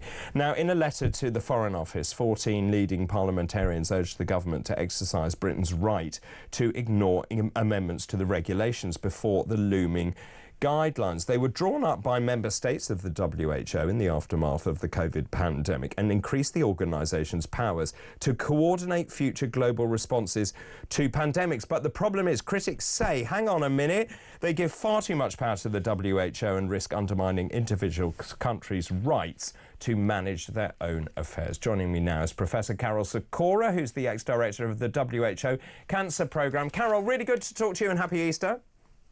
Happy Easter to you, David. Your thoughts on this? I mean, when I read this, it's really interesting, isn't it? It hasn't had the coverage that I would expect, something so monumentally and significantly important, where you are basically giving increased powers to a supranational body where they have the power to implement lockdowns. Have we learnt nothing? It seems that's the case, David, that we've learnt nothing from the last episode. I mean, the problem there was the WHO changed its mind. Now, I worked for the WHO 20 years ago on secondment for 2 years running the cancer program. And they were an organization set up to deal with infectious disease. Yellow fever was the problem between the wars. And when it was set up after the war, that's what it was going to do. It was going to deal with infection. It has failed. And during the last pandemic, if you remember, the director, who's not a doctor, in fact, none of the top people are actually medics, they're not like us actually practice medicine, started giving edicts out based on no evidence whatsoever. And it resulted in complete confusion. I remember traveling to a hospital in Dubai, where I was advising them on building a new hospital. And British Airways were making up the forms as you went. They didn't know what the rules were. The rules could change when you were in mid-flight. The WHO is no longer a recognised authority on infection control. It used to be, but it isn't anymore. Why should we adhere to guidelines coming from them, which may be politically very sensitive? They may be driven by China and the other big contributors to the WHO. Well, you and I spoke about the COVID pandemic. Of course, we were fed a pack of lies by the scientific community right at the beginning of that pandemic. We then spoke about the origins of COVID, where it came from. Did it come from a lab in Wuhan? That was then found to be true. And of course, so it's really difficult to believe some of these sources. Also, America has withdrawn from the WHO. Do you think we should? I think we should. We pay an awful lot. We pay something over 100 million a year. Germany only pay 30 million a year for the privilege of being a member. Now, if you remember, if an executive lounge club on an airline, for example, you had to pay for it, why would you have your friend over there paying, 4 times the amount that you're paying? It makes no sense. You'd seek better value. And I think there is need, and I think we'd all support an international organization that monitors and controls infection, because there are nasty bugs out there, including much nastier than COVID, which turned out to be a relatively minor bug, except for old people. Yeah. So I think, it behoves to try and create something, but the WHO is not it. It's riddled with politics. I mean, my 2 years there, I can tell you, it was everything you wrote had to be translated to 6 languages. Well, everyone could speak English perfectly well. The French were the worst. They wouldn't even look at English documents. They had to go into French, even though they were fluent at it. But I think the future is about knowledge-based infection control, and that's what the WHO doesn't have. We've got better resources here in the UK. There are better resources in Europe. Let's use them to the best advantage. So what's driving this? Because it depends on the copy as to what you read. So right at the beginning it says recommend. These are recommendations to various countries. When you dig deeper, it says you must do this. You must do that. Now, which is it? Exactly. It is a recommendation. The government's responsible. 196 countries are members. Each government is responsible for the implementation of any guidelines. So they could choose to ignore them if they wish to. But what government would? I mean, you'd be pretty, especially for smaller countries with less scientific base. Some of the poorer countries in the world just don't have the medical expertise. So if they're handed this, they're going to enact it. I think it's interesting, one thing, David, how different countries really enacted the COVID rules very differently. Some European countries imposed fines. It was almost a police state about the whole thing. Here, it was a typical British fudge. It was literally the two women that got caught drinking coffee in the countryside somewhere got arrested, if I remember. But on the whole, it was pretty benign, the whole thing. I once got caught getting a train to Newcastle, and you say the police asked for permits. Where was I traveling? I looked like a hooligan with a backpack full of anti-COVID test kits, COVID test kits. So when I showed them, I said, carry on. And it was a strange time. Once you put rules in controlled by another outside organization, you're asking for trouble. Well, I think I said to you at the time that I had the COVID police banging on my door because I had been in contact on a plane with someone who might have had COVID or whatever else. You know, it was an authoritarian state, wasn't it? There was no intellectual kind of rigor which was applied by our government. And of course, the theatrics behind the whole thing, if you remember, of course, with the 3 podiums and Boris Johnson, and I don't actually blame him particularly, but the chief scientific officer, the chief medical officer, the doom and gloom, people were terrified, and fear is the greatest way that you control people's lives. It was typical. It was almost like communism. My father's Polish, hence my name. And I remember the Cold War. There was a fear installed in the people in Poland and all those Russian bloc countries from the top. And it was just, if you did this, you would get into trouble. No one told you what sort of trouble it would be, but it would be bad. And so here, the same thing happened with COVID. The psychops of number 10 Downing Street came into being. High-powered psychologists were hired to make people, to develop a plan to make people feel scared, much scarier than they needed to be. I mean, you know, when you look at the outcome of COVID, the end result, okay, a lot of people died, but they died at the same age you normally die, 82, 83. That was the average age of death from COVID. So I think it was more fear than actuality. And what we've got to stop now is control from outside the country for our plans for dealing with a new pandemic. And who knows, maybe it'll never happen, maybe it will, maybe it'll be much worse. There are far worse possibilities out there than COVID. And congratulations, actually, to Suella Braverman, Danny Kruger, Serene Duncan-Smith, Esther McVeigh, Jack Rankin and so on, Graham Stringer, Sammy Wilson, Rupert Lowe. They've all signed this letter. The government's response to this is no decision has yet been made on which of the amendments were in the national interest. That as well looks like a fudge to me. A complete fudge. I mean, you know, they're not going to make a decision. They don't know what to do. They don't know what the recommendations are likely to be. And I think, you know, simply border control should be now. There's no point us doing something different from France and people coming through the Channel Tunnel with another set of rules. I do remember going through the Severn Tunnel. In England, you didn't have to wear masks, but when you got to Wales during that period of time, you had to wear a mask. So when you got off at Newport Station, they said, "Where's your mask?" I said, "I got off on it. I got on in England. You don't need masks." And it's just ridiculous. You know, the virus suddenly comes alive in the tunnel, so you need a mask when you get through to the other side. I mean, there's all this nonsense there. Yeah, I mean, I've seen people today actually wearing masks on the London Underground, and I want to go up to them and say they don't work, they don't do anything, don't wear them. I know. It's difficult not to stare at them and say, why are you doing this? It's not protecting you. I know. So what do we do to stop us sort of sleepwalking into this new WHO diktat? I think we have to just say we have our own systems in place to predict what's likely to happen. We don't need your sort of advice. And I think, you know, we have a health security apparatus here, which is good and has as much expertise as anything in Geneva from the WHO. Let's just use that to the and say we're going to do it differently.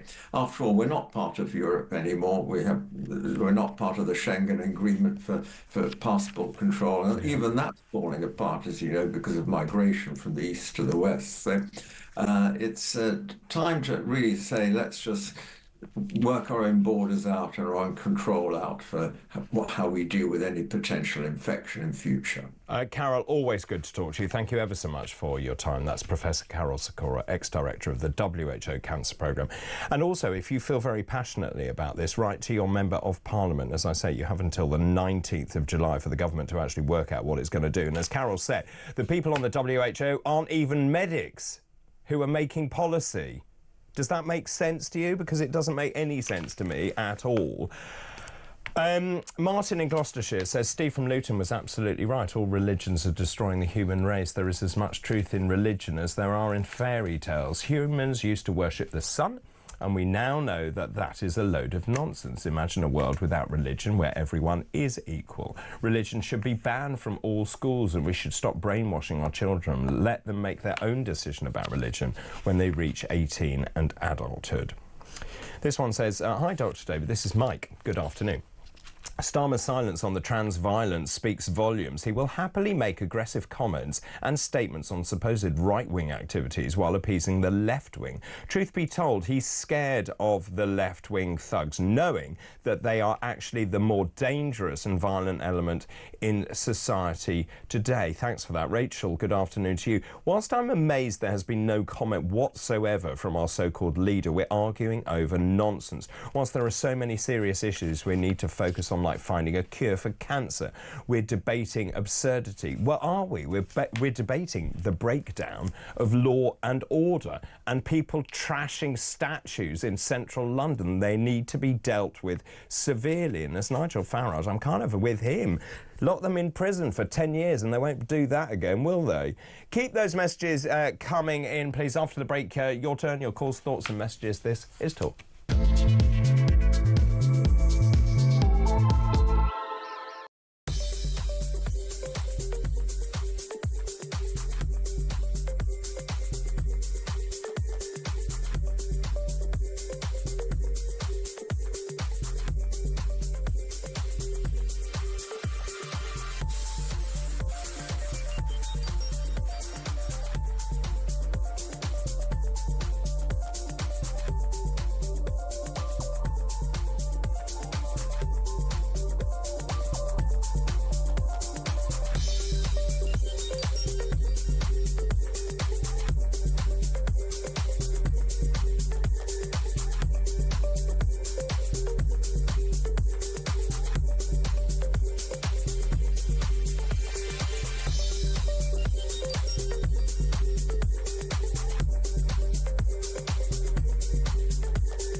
Want to look at, fake patriots, you've only got to look as far as Nigel Farage, who's fawning over Putin. Why do you say that? Does not Why do you say he's a with fake our patriot? flag. Because, look, we've seen this from other potential leaders in the past in this country, and we've rejected them. We have our British values, and that means standing up against dictators. And when we see the likes of Farage fawning over Putin, it's the public's responsibility to unite and reject that fake patriotism, which I'm sure we'll see going forward.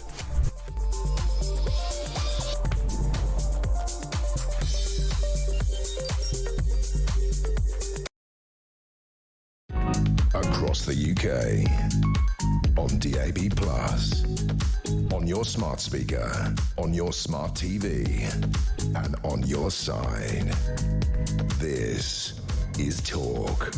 Welcome back. This is Talk, Monday, April the 21st, Easter Monday. Happy Easter to you all. Lots of messages coming in about the WHO. Carol Sikora, a voice of common sense, which we like on this channel. Carol and I spent a lot of time talking about COVID, and of course the way the government manipulated us into believing certain things. That we were told, if you remember back in the day, that if you had the COVID immunisation, it would stop you getting COVID, it would stop you passing COVID on to other people. Both were false, and so they were basically giving false premises to coerce people into having that vaccine. And now we're talking about the WHO. The fact is, we're in a race to opt out of this, what started as guidance, which said they recommend imposing lockdowns. We have until July the 19th to actually opt out of that. And then later on, when you read it, it actually says you must support the policies which come out of the WHO. Now, many of you are getting in touch here. This is a good one. This is James in Kent. What you and many others are overlooking, I don't think I am overlooking, but last year the UK signed amendments to the WHO agreement. These included a clause which states that any updates to the IHRs will now be mandatory, so no longer just recommendations. Yeah. And the devil is in the detail, isn't it? So when you read all of this, and the fact is, and I do congratulate these MPs for saying this is very worrying and a very dangerous path to go down, cross-party, by the way. And, of course, the government is sitting there not saying anything. They haven't decided anything. Keep those messages coming in. In my opinion, says Peter, the WHO is a corrupt body susceptible to certain influences. Why on earth would a sovereign country give away its sovereign rights? We've been down here.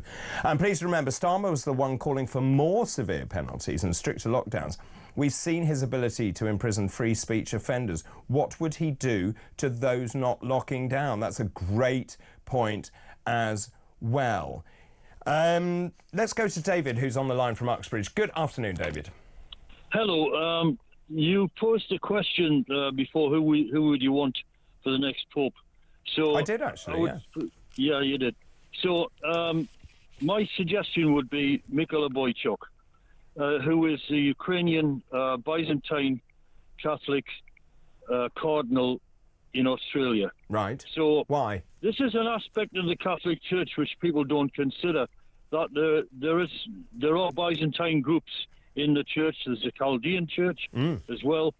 The Melkites, who are not Byzantine, the Oriental.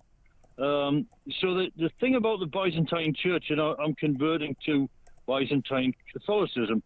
I'm in the process of doing that, leaving the Church of England. But if you think about the situation we have at the minute, we have now Catholics now outnumber the Anglicans 2-1. Yeah. Now that does not necessarily mean that people are de-Christianizing. They're just moving denomination from one to the other. Probably, I would think. Right, carry on. So because more people are actually going into the Anglican Church as well, I think the Catholic Church is charging ahead, and also the Greek Orthodox Church. Now, the key thing for an Anglican looking at the Byzantine Church is that their priests can marry, so they may choose to marry if they wish to do so. And I am not keen on this enforced celibacy. If you want to be celibate, please yourself. Sure. You know, but I don't like the idea of it being enforced on people. No, it's not enforced on them, but it's required. So it effectively ends up in the same place. And I can imagine some young priest, really called to be a priest and being a great priest, and then he falls in love with some woman, and he wants to marry her, and he has to give up his vocation. And I think that's unnecessary.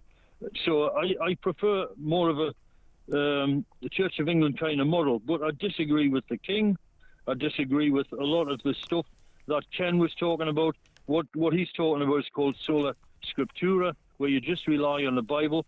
Because if you do that, you're going to end up like everybody becomes his own pope. Well, that was what I was trying to get at with him, which is 40,000 Protestants. Yeah, I mean, so just to clear this up, so the Byzantine Church, which is the Eastern Orthodox Church, my understanding is... No, they're not entirely, no. Oh, isn't it? The Eastern Orthodox, they are... The full title of the church is the One True Holy Catholic Apostolic Orthodox Church. Which is quoted in the Bible. That's the whole shooting match, right? Yeah. what we now traditionally call the Orthodox Church, i.e. the Greek lot, are simply following the Byzantine rites and have a few beliefs that they disagreed with the Catholics with. So what's the difference then between the Byzantine Church and a Catholic Church? Well, basically, the Byzantine Catholic Church, there's a one in Oxford Street, or Duke Street, the cathedral there, and there's another one in East London. The church, the Archbishop of Canterbury, forgotten his name, Theodore or something like that, 668 to 669, something like that. Right. He was a Byzantine Catholic. So what's the difference? Sorry, time is tight. Okay, so taking the special nature of the Virgin Mary, for example, would be one thing that they would adhere to, which is just basically they just agree to all the Catholic principles, but they have an emphasis on, say, the sacraments. They call them the mysteries. Now, this is a much softer, more furry edge sort of thing, because the problem with, I see in the Roman Catholic Church, is everybody starts arguing about fine details. Yes, you know, they do. Which is what you're talking about. It is. And the Byzantine Church simply says, well, you know, like, if you're going to know everything, you'd be God. You know, you can't. So you have to like take it on trust, the basic core things. I mean, this particular cardinal believes in not getting back to core principles. Right, I see. And of course this is going to be hotly contested in the way that the cardinals will then be locked in a debate and discussion about who should become the next pope, and of course it's important to 1.4 billion people around the world. David, thanks ever so much for your call this afternoon. It's really fascinating, isn't it? What are your thoughts on religion? Is it about coercion, control? Is it important to give a structure, a foundation, a vision? Your thoughts, please. 0344 499 1000. Text the word talk in your message to 87222. You can message us on X as well. After the break, I want to talk about the trans debate yet again. This is extraordinary. Number 10 says we won't stop the pro-trans plotters. What? We've had a ruling from the Supreme Court. We'll talk about that after this break.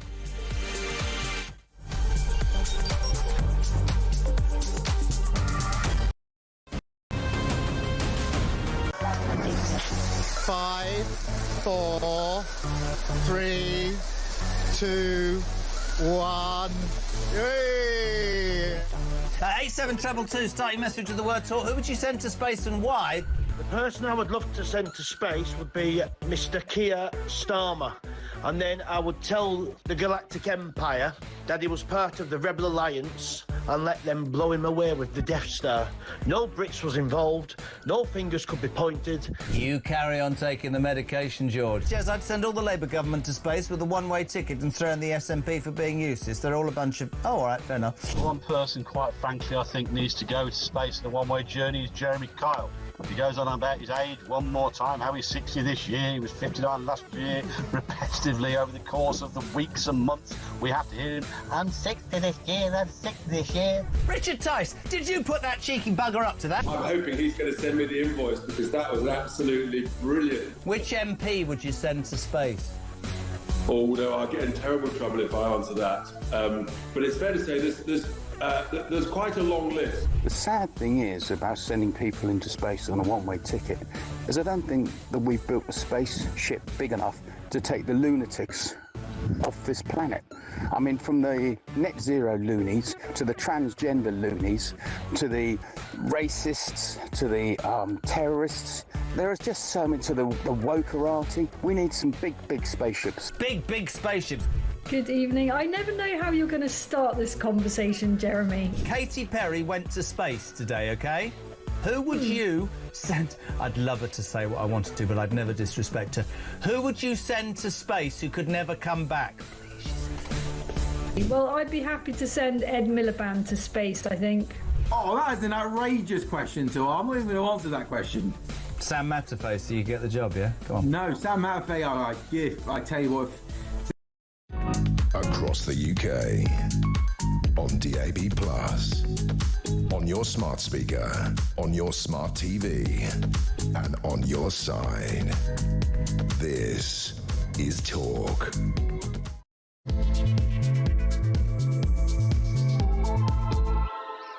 Good afternoon to you, just after 3 o'clock on Monday, April the 21st. I'm David Bull in for Ian Collins. I wish you a very happy Easter. Happy Easter Monday. Well, coming up this hour, tributes are pouring in for Pope Francis, who has died at the age of 88, just a day after greeting Easter crowds and weeks after being discharged from hospital with pneumonia. Meanwhile, Prime Minister Keir Starmer is refusing to stop ministers trying to thwart the Supreme Court ruling that trans women are not legally women after the plan emerged in leaked WhatsApp messages from a Labour MP's group chat.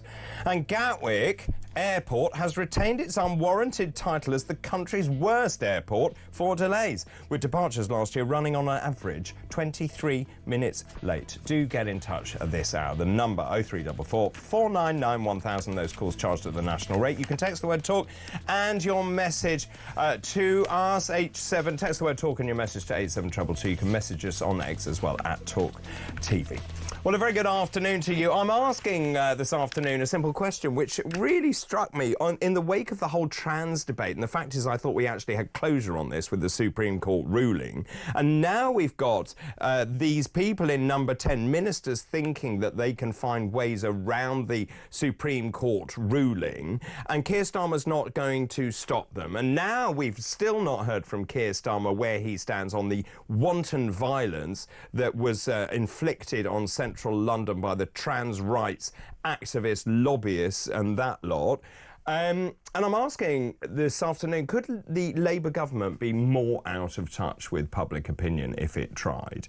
I'm talking about the trans rights, net zero, migration, the cost of living, you name it. And this is also after Ed Miliband laid into Nigel Farage about the quest for net zero. Your thoughts, please, 0344 499 1000. So the trans debate, which I thought we'd seen the end of over the weekend, and I've been speaking about it since Good Friday, moves on this afternoon. So Keir Starmer has refused to stop this plot by ministers to thwart last week's Supreme Court ruling that trans women are not legally women. Now, Labour ministers and MPs are going to meet this week to discuss how to promote trans rights in the wake of that landmark judgment. They're planning to take their demands to the Equalities Minister. Now, I spoke about this, I think it was yesterday or the day before. There is this transcript, which I've got in front of me, which involves Dame Angela Eagle, Chris Murray and Steve Race.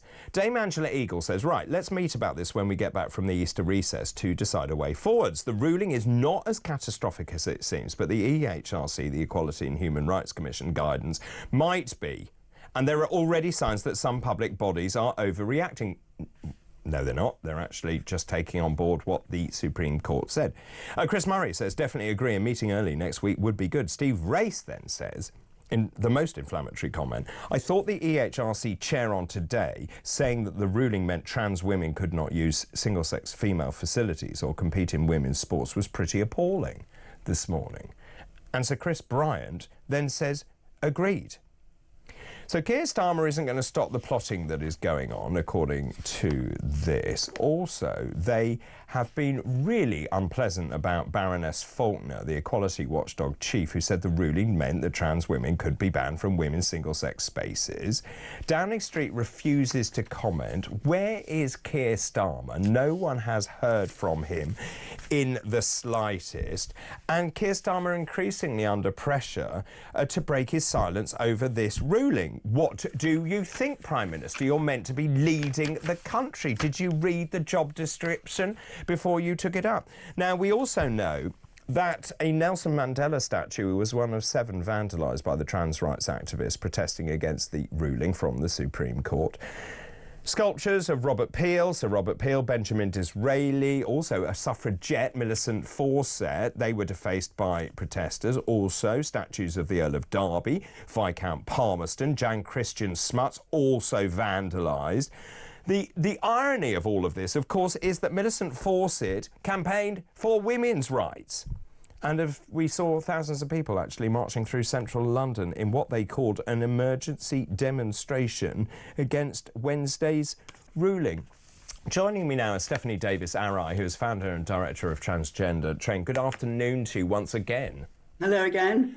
We had a really good conversation the other day, and I thought we'd seen an end to the madness, and I really welcome the judgment from the Supreme Court, and I think women and girls around the country felt a sigh of relief that actually the government or the Supreme Court was going to protect women and children and girls in this country. And now we've got the trans rights activists wantonly defacing statues, attacking a statue of a suffragette, which just seems outrageous to me. The police have done very little, if anything, to arrest these people, and now Starmer hasn't appeared and hasn't commented on the judgment from the Supreme Court. That is unacceptable. Yes, it is. That was a mass demonstration that it clearly showed that the trans rights movement is an anti-woman movement. The misogynistic signs, there was clear incitement to kill women, to piss on women, and worse, and with some named women. J.K. Rowling, of course, is always named. So this is a real misogynistic protest, and they pretend it's feminist. They pretend that real feminists support this. Well, I don't know. I mean, ordinary women don't, whether you call yourself a feminist or not. I think the Observer put it the most clearly. They said this is a landmark legal judgment that affirms the rights of women to the same level of legal protection afforded to other groups. That's all. That's what it does. So it readdresses what had happened before, which was women's rights being taken away. Women have always had those rights to privacy in private changing rooms, toilets, etc., to single-sex spaces. That's all that's happened. That law has been, nothing's changed. Trans rights have not been taken away. Women's rights have been re-established to what they always were. And so now we're equal. Trans people are still protected in the Equality Act. And so Labour's response to this, or lack of response, is what, they talk a lot about supporting women's, and they have done in the past, of supporting women's right to single-sex spaces, and we've never really known what they mean by that. Do they mean single-sex plus a few members of the opposite sex? We've never really known, and I think what they're doing now is making it really clear that they do not support the right of women to single-sex spaces. Keir Starmer needs to speak. He needs to say that he needs to make a statement in support of this Supreme Court ruling, and also to make a statement against the misogyny expressed in this rent-a-mob protest in Parliament Square. And in many ways, actually, what these protesters have done is underline the reason, the very reason, and the need why women and children and girls need protection. Absolutely. Well, when you see these men speaking, the men who say they're women, we think, well, that's why we don't want you in our spaces. But it's not against trans people. No, I agree. And I made that very clear. In fact, the other day I spoke to Julie, a trans woman, Julie in Basildon, who was very brave to come on the show. And we had a good conversation. And I asked her whether it was organisations like Stonewall, who in many ways have achieved equality for gay rights, have moved on to supporting trans rights to try and reinvent themselves and keep themselves sort of relevant in today's sort of vision. And I asked Julie, actually, did organisations, or have organisations like Stonewall actually made problems worse for trans people? Let's just pause and listen to what she said. I totally respect females and their safe space, and I do understand a lot of it. I had an operation a long time ago, and I speak for people that have gone through the operation and gone through what I went through. I think that a lot of this transgender stuff these days, with talking about women with penises, I don't actually get that idea of it. I think that's a totally wrong idea. And I thought I'd share an experience of once when I did use a male toilet. I was viciously attacked and hospitalised after people realised. Hospitalised? Yeah, I was headbutted, broken nose, had to go to hospital. And I think that forcing me now to go into a male toilet is putting me at risk. And I'm really grateful to Julie, who called in, actually, with such candour and honesty about that. And that's the point, really, you're underlining, isn't it? Which is, what this ruling does is it actually gives clarity. It protects women and young girls, and also it protects trans women by saying you need to have a safe space. Because, you know, that example from Julie, that's the transphobia that we should be tackling. And that should have been the focus of, you know, action and support for transgender people, because those kind of attacks are, of course, totally unacceptable, and nobody wants that. We want women to be safe, and we want trans people to be safe. Of course. But you know, what had happened before was putting women in a place of risk. And so women were having to take the brunt of policies that were supposedly for protecting trans people, but it took away protection for women and girls. And that's not acceptable. You can't give rights by taking away the rights of another group. And that's what happened for women and girls. Why has Keir Starmer remained silent?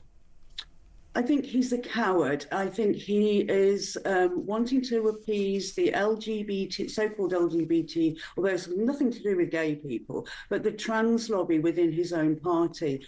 And these groups within every political party have an enormous amount of power. Somehow, everyone's afraid of them. And actually, if you look at what was happening and the attitude and what was said and shouted during those protests on Saturday, you can see why people are afraid of this group. They're a bullying group. But we expect our politicians to be able to stand up, stand against them. And the only politician I've seen that has really come out and said, spoken in support of women and against those is Kemi Badenoch. Now, Keir Starmer, as a man, needs to stand up and speak up for the protection and the safety of women. It is not acceptable to have that brazen display of misogyny in Parliament Square on Saturday. It was a disgrace. I would agree. I think it's disgusting what happened, and also the police seem very slow to act. There again, I don't know whether they're gathering evidence, which I assume they are. Just in terms of Keir Starmer and how he negotiates this, isn't this the problem? There is no leadership from the top. I think you've hit the nail on the head where you're saying he's trying to appease groups within Labour itself, which are very powerful lobby groups. He is not being a leader. He is not saying, look, this is a great landmark ruling. I'm protecting every citizen in this country with this ruling, and then we move forward with policy. And the problem that we've got right now is that we have this void, the vacuum of information and comment from the Prime Minister, and you've got bodies like the police, the NHS, they have no idea what to do from here. No, and we've got other groups that are saying they'll go against it, they'll ignore it. We have, media like the BBC are spreading the kind of misinformation like that people with a gender recognition certificate can be excluded from single-sex spaces if it is proportionate to do so. That's really muddling. Baroness Faulkner said it really clearly. She did. Space is a single-sex space. It means all men are excluded from that space, and the same in sports. The female-only category is female-only, so men are excluded. Now that was then described as an appalling statement by Keir Starmer's ministers, unless he says this is correct, this is the correct interpretation, it's protection for women and protection for everybody, and that we continue to support transgender people alongside women. That's all he needs to say, and that we condemn the misogyny expressed and violence expressed against women on Saturday. And that is not acceptable in this country. He needs to make a statement. If women are to trust him, and women have lost their trust in Labour, this is why women have left Labour, because we don't trust that Labour is on this issue and cares about the rights of women. Do you have confidence that Keir Starmer will come out and issue a categorical statement which confirms that he is in support of the ruling from the Supreme Court? The longer it goes on, the less confidence I have. But it's certainly what I hope he will do. And I think he has to he has to stand up for the Supreme Court of this country and the law. You know, this is the law. And if he is not coming out in support of English law, then I think that's a real problem. Thank you so much for your time, Stephanie. Really good to talk to you once again. Stephanie Davis-Arai, founder and director of Transgender Trend. Lots of you saying the same thing. This is Mac saying this proves the hypocrisy of Keir Starmer. Quick to act after the Southport riots, wasn't he? By the alleged far right, but dragging his heels with the trans rioters. Barry in North Yorkshire on another subject says, Dr. David, Ed Miliband having a go at Nigel Farage shows how rattled Labour is by reform. Miliband's seat will go to reform. Yeah, he's one of those on the list, according to the polls. They really are showing how much they feel threatened now, and reform are on the march. Long may it continue. Carl in Derbyshire says, the only thing I miss about COVID were the reassuring tones of Carol Segura. More Carol, please. I agree. He's a great man indeed. David, the government never promised the COVID vaccine would prevent transmitting it. That was social media. It wasn't actually. I was there at the time. Only promise they made was that if vaccinated and you got it, it should keep you out of hospital. Stephen there in Belfast. David, a great programme as usual. Thank you very much. That's Howard. We were talking about the WHO, the overreach and this treaty and the amendments made to the treaty, and the fact is we have to opt out by July. David, no question, we need to pull out of the WHO, which is the question I asked Carol Segura earlier, which is exactly what America has done. I've been around longer than you, David, unfortunately. I would pull out of the UN. I've seen them in Bosnia. I've seen their incompetence. Also in Sudan, then the really useless UN African HQ in Kenya. This one says, I'll take my chances, David, with any future virus. At least a virus has no political aspirations. I do not trust our national government to handle anything like a pandemic, let alone an international unelected, i.e. you can't get rid of it body with hidden agendas. If we haven't learned anything about how opportunistic government bodies and so-called experts can completely change our way of life, that's the point I was making, which is we are sick and tired of supranational bodies telling us how to act and think and behave. And we need to be really careful what we do going forward. We'll take a break. After the break, your turn, please. Get in touch. Your calls, thoughts and messages. We'll also go back to the subject that the world is talking about, of course, the sad death of the late Pope. 1.4 billion Catholics around the world. This is Talk.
across the UK.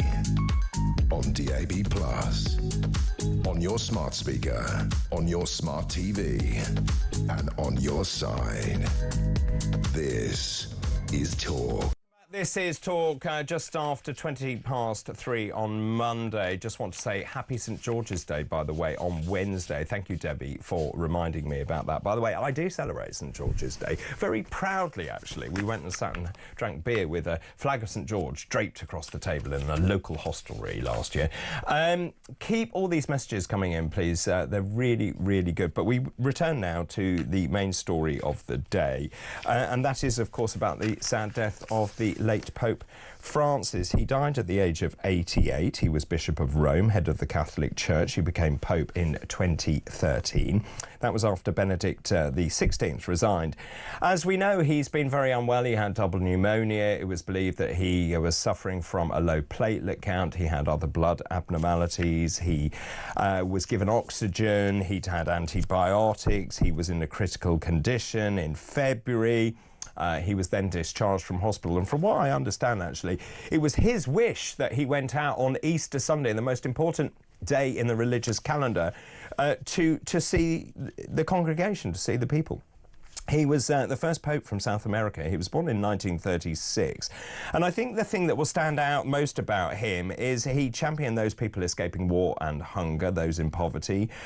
He was called the People's Pope. He washed the feet of refugees. Also, he broke with current convention in the Catholic Church because he accepted the LGBT community. And when he was asked about that, he said, if a person is gay and seeks God and has goodwill, then who am I to judge them? Of course, the Catholic Church was mired in controversy about the actions of various members of that church.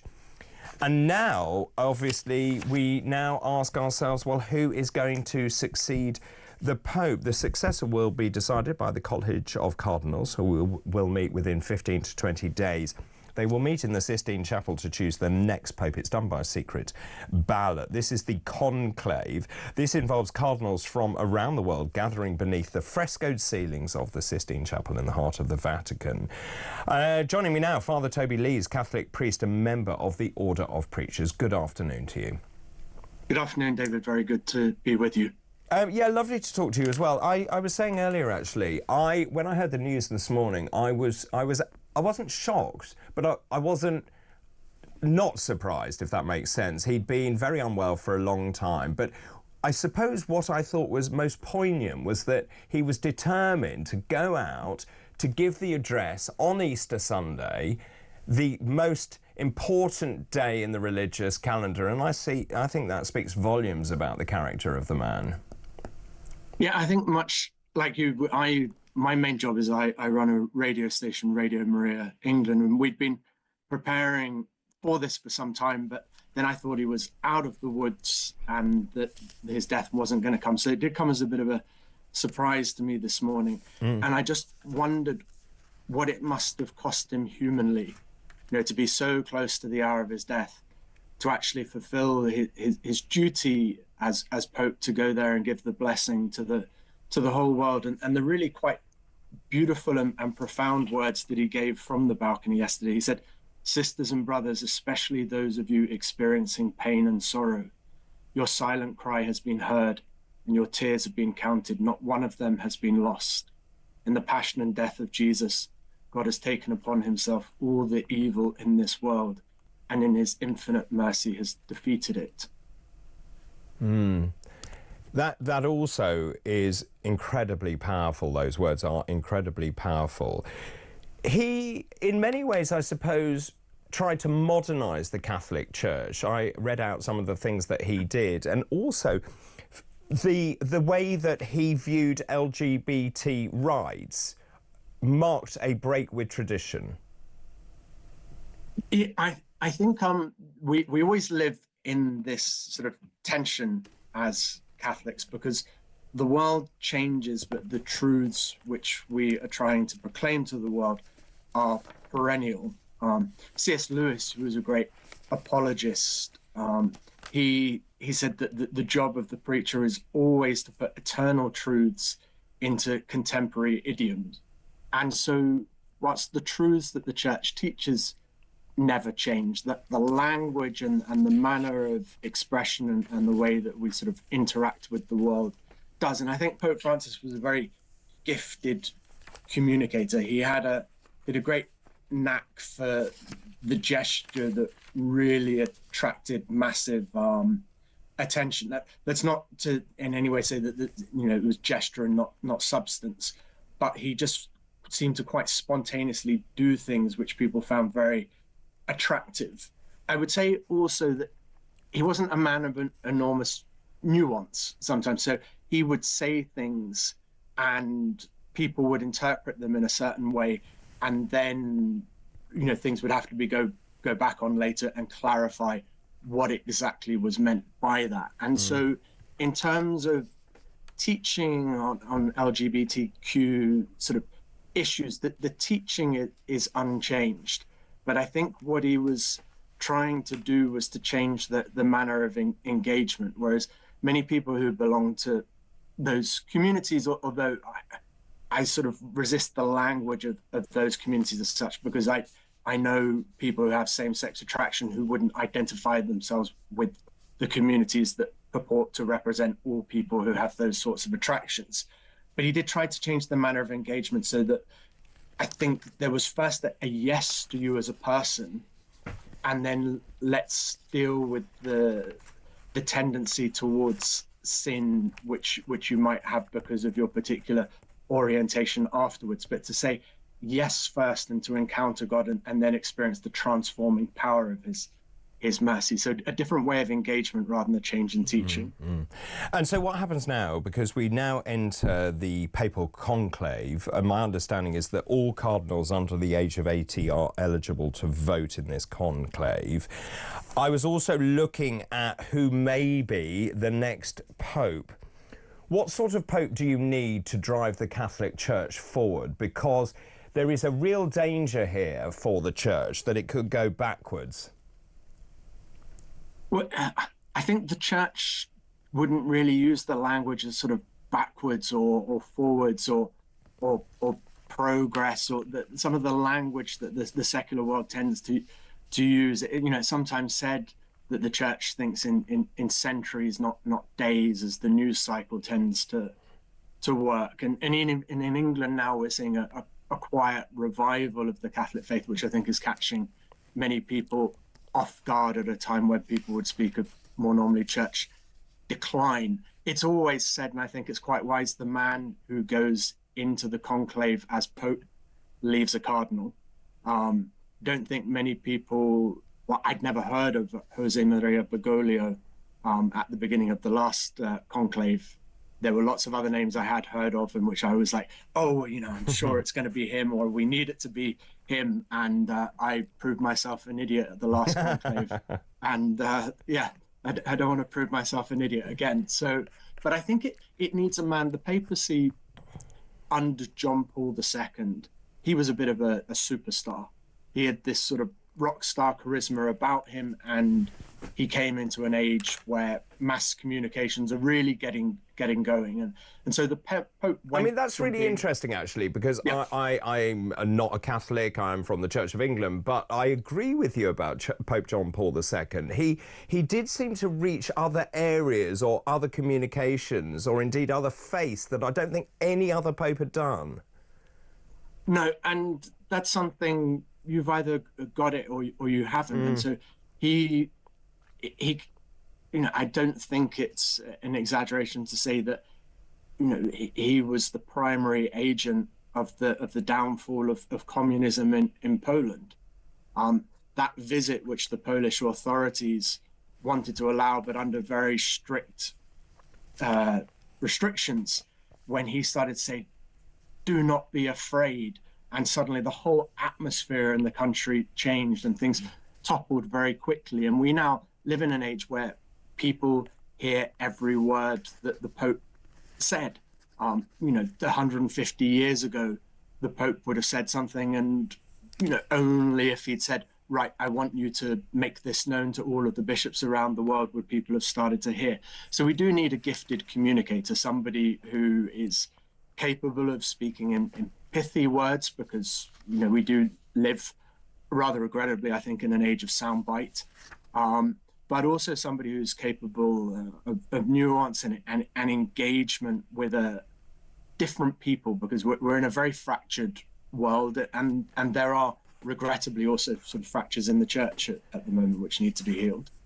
The front runner, if I can use those words, which is probably terribly inappropriate, Pietro Parolin, 70, the Vatican Secretary of State, widely considered to be the front runner in this. He's a well-known diplomat, powerful figure at the Vatican. Do you think he is likely to succeed?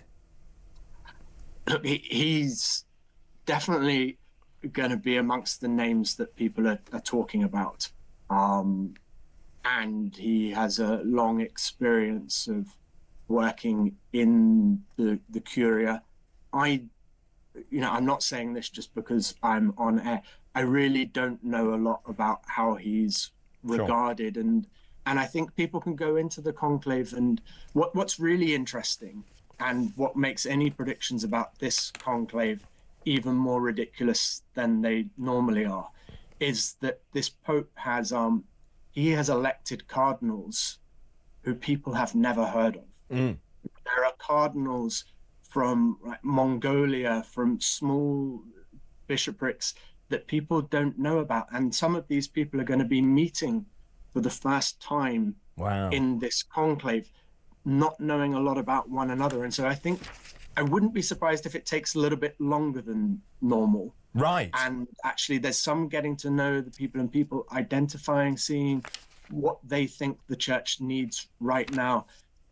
So how many will be in the conclave then? I don't know the exact figure. It's anybody under 80 is I mean, that's quite some cut-off, isn't it, under 80? Yeah. So, but like what's remarkable is one of my brother Dominicans here in England, Cardinal Timothy Radcliffe, he was made a cardinal just a few months ago.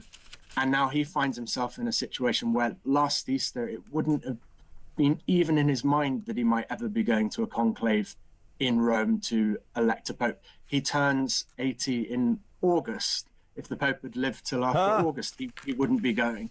But now here he is about to make his way to a conclave in Rome to elect the successor to St. Peter. I mean, so the whole process is extraordinary, actually. They sweep the chapel for bugs and other recording devices, and the cardinals can't use laptops or mobile phones. They're sort of stuck together, aren't they, until they come out with a decision, and then smoke emanates from the Vatican.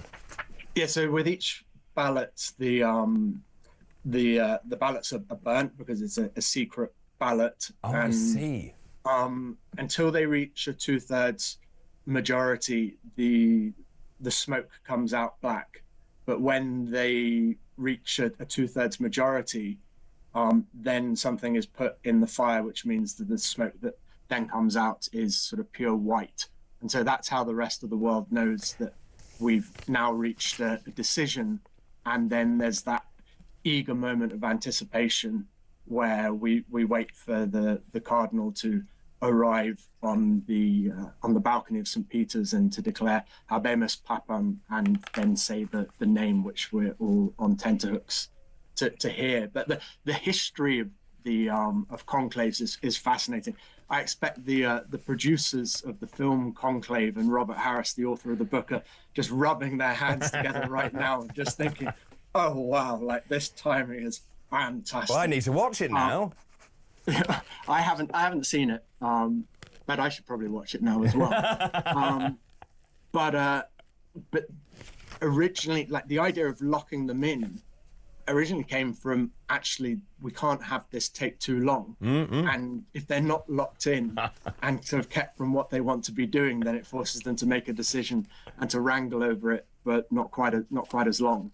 Well, but yeah, it is taken very, very seriously. And it's a very serious matter, isn't it? Thank you so much for your time. I wish you a very happy Easter as well. That's Father Toby Lees, Catholic priest and member of the Order of Preachers. We'll take a break now. We'll be back with your calls, thoughts and messages after this break. This is Talk.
across the UK. On DAB+, on your smart speaker, on your smart TV, and on your side. This is Talk. This is Talk. So, talking about, obviously, the death of the Pope and the papal conclave, we go to matters far more mundane. Today is likely to be the busiest day of the year so far for travel from abroad to the UK. Of course, many schools going back tomorrow. Of course, it's going to be absolute chaos out there. 500,000 people are on their way home from holidays in Europe as well. Passengers sailing from northern France to Dover could encounter long waits. I think 20 million people hit the roads on consecutive days, actually, 20 million on each day. They were saying that yesterday was going to be the easiest day to travel, but obviously we're going to be talking about problems on the rail network, the ferries, the air network, and of course I want to talk also about Gatwick being named the worst British airport. Quite an accolade. Well done, Gatwick. Joining me now, Lisa Minogue, travel editor of The Sun. Good afternoon, Lisa. Hi there. Good afternoon. Come on then, tell us, how awful is it? Well, it is really busy out there on the roads. This is probably the peak time. This time of day is going to be the peak time for that great return. We've all had fantastic bank holiday weekend, but now we're back to reality. The roads are very busy, particularly the M4, M5 in the southwest of the country, the A1M and the M62 up north, and of course the M25, its normal car park state around the West London area. So it is very busy out there on the roads. If you can delay your journey, I think you'll find it's going to be much easier if you leave it until later on this afternoon. Gosh. OK. So let's now... I mean, we were talking over the weekend. I was speaking to Simon Calder, and, of course, we had all this engineering work, didn't we, as well, on the railways? That's right, 300 different projects, an investment of about 96 million, and that has impacted across the UK, but particularly Euston, absolutely no trains to Milton Keynes at all from now until tomorrow morning, so they will come back into action overnight tonight, but that has led to problems, and the same for southeastern services not calling at Victoria because platforms 1 to 8 have been closed for engineering works. So any kind of journey you're doing on a train today, I would double check that your route is actually working. It is a bank holiday Monday. There's always a reduced service anyway, so check before you travel. Yeah, very good advice. Also, what's going on in ferries? Because they were talking about massive queues at one point. Did that come to pass? No, actually, I think Dover's had a very good bank holiday weekend. The plans that they put into place to make sure that they were separating the coach traffic and having them go through a separate area where they're actually then going to go through the people, check their passports, get them all stamped, that does seem to be making a real big difference. So yes, there were times at the start of the bank holiday where things were very busy. You had waits of up to an hour. But then as the bank holiday weekend has gone on, things have actually calmed down quite a lot. Obviously, now we've got the great return, people coming back from France. I think there will still be some significant, expect to sort of be delayed slightly, and always leave plenty of time to get on your particular ferry. A minimum of an hour you want to be there before your actual ferry is leaving. Wow, so we've got 500,000 people flying, 500,000 people flying into the country today as well. So what do the airports look like? Airports are looking good, actually. I mean, Gatwick, of course, we've had industrial action this weekend, about 100 people from ground handling company, but they seem to have brought in other staff to have actually soaked up the sort of downtime in the number of people we had. So things are looking fairly okay. But of course, Gatwick has been named today. Yeah. Out. This is some basically sort of a study of Civil Aviation Authority data, which has found that Gatwick remains the worst in the UK for delays to planes. Now, it is better than it was. Last year, not much. 27 minutes last year, on average, the number of flight delays. It's now down to 23 minutes. Ooh, celebrate. I know, it's not a lot, but the next worst was Birmingham, and the one after that was Manchester, both of which have had significant amounts of investment being spent, so lots being done in the terminals. I think that's had an impact. But across the board, all of them are saying that air traffic control is the one thing that has really blighted their schedules. And that's not just here in the UK. Gatwick particularly has had its issues, but across Europe as well.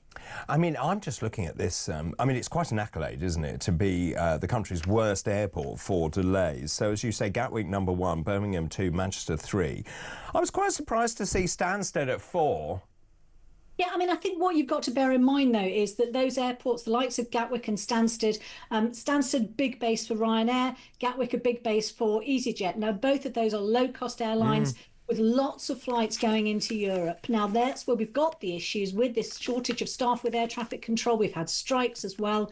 And so it's no surprise to see that they're going to come out performing worse because they have more of those European flights than the likes of perhaps Heathrow, who, yes, of course, it does have a short-haul network, but it's mainly a long-haul airport with lots of long-haul flights. And those don't seem to be as impacted, just because there's just not as many of them as well. I mean, I just wonder about the airline schedules. I mean, clearly they're far too tight because the turnaround times often exceed what they're actually allowed to do.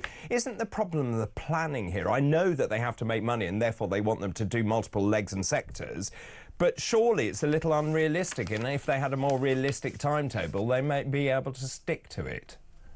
You could argue that, but by the same token, if we want these cheap flights and flights, you know, at that kind of price, then that's the price we have to pay. We are going to have to expect them to try to make as many runs as possible with one plane to make the money. And actually, you know, Ryanair has been railing for the last few months about the state of European air traffic control, you know, demanding that more is done to make sure that the skies are better.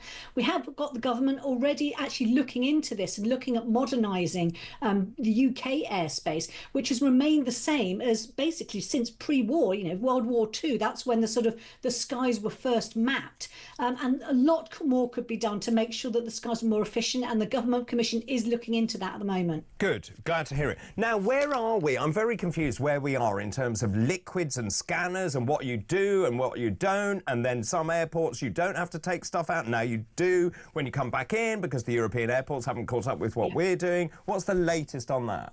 Well, the latest is that actually it was Gatwick themselves who said, that's it, we have completed the entire switchover from the old scanners to the new scanners. So that was just a couple of weeks ago.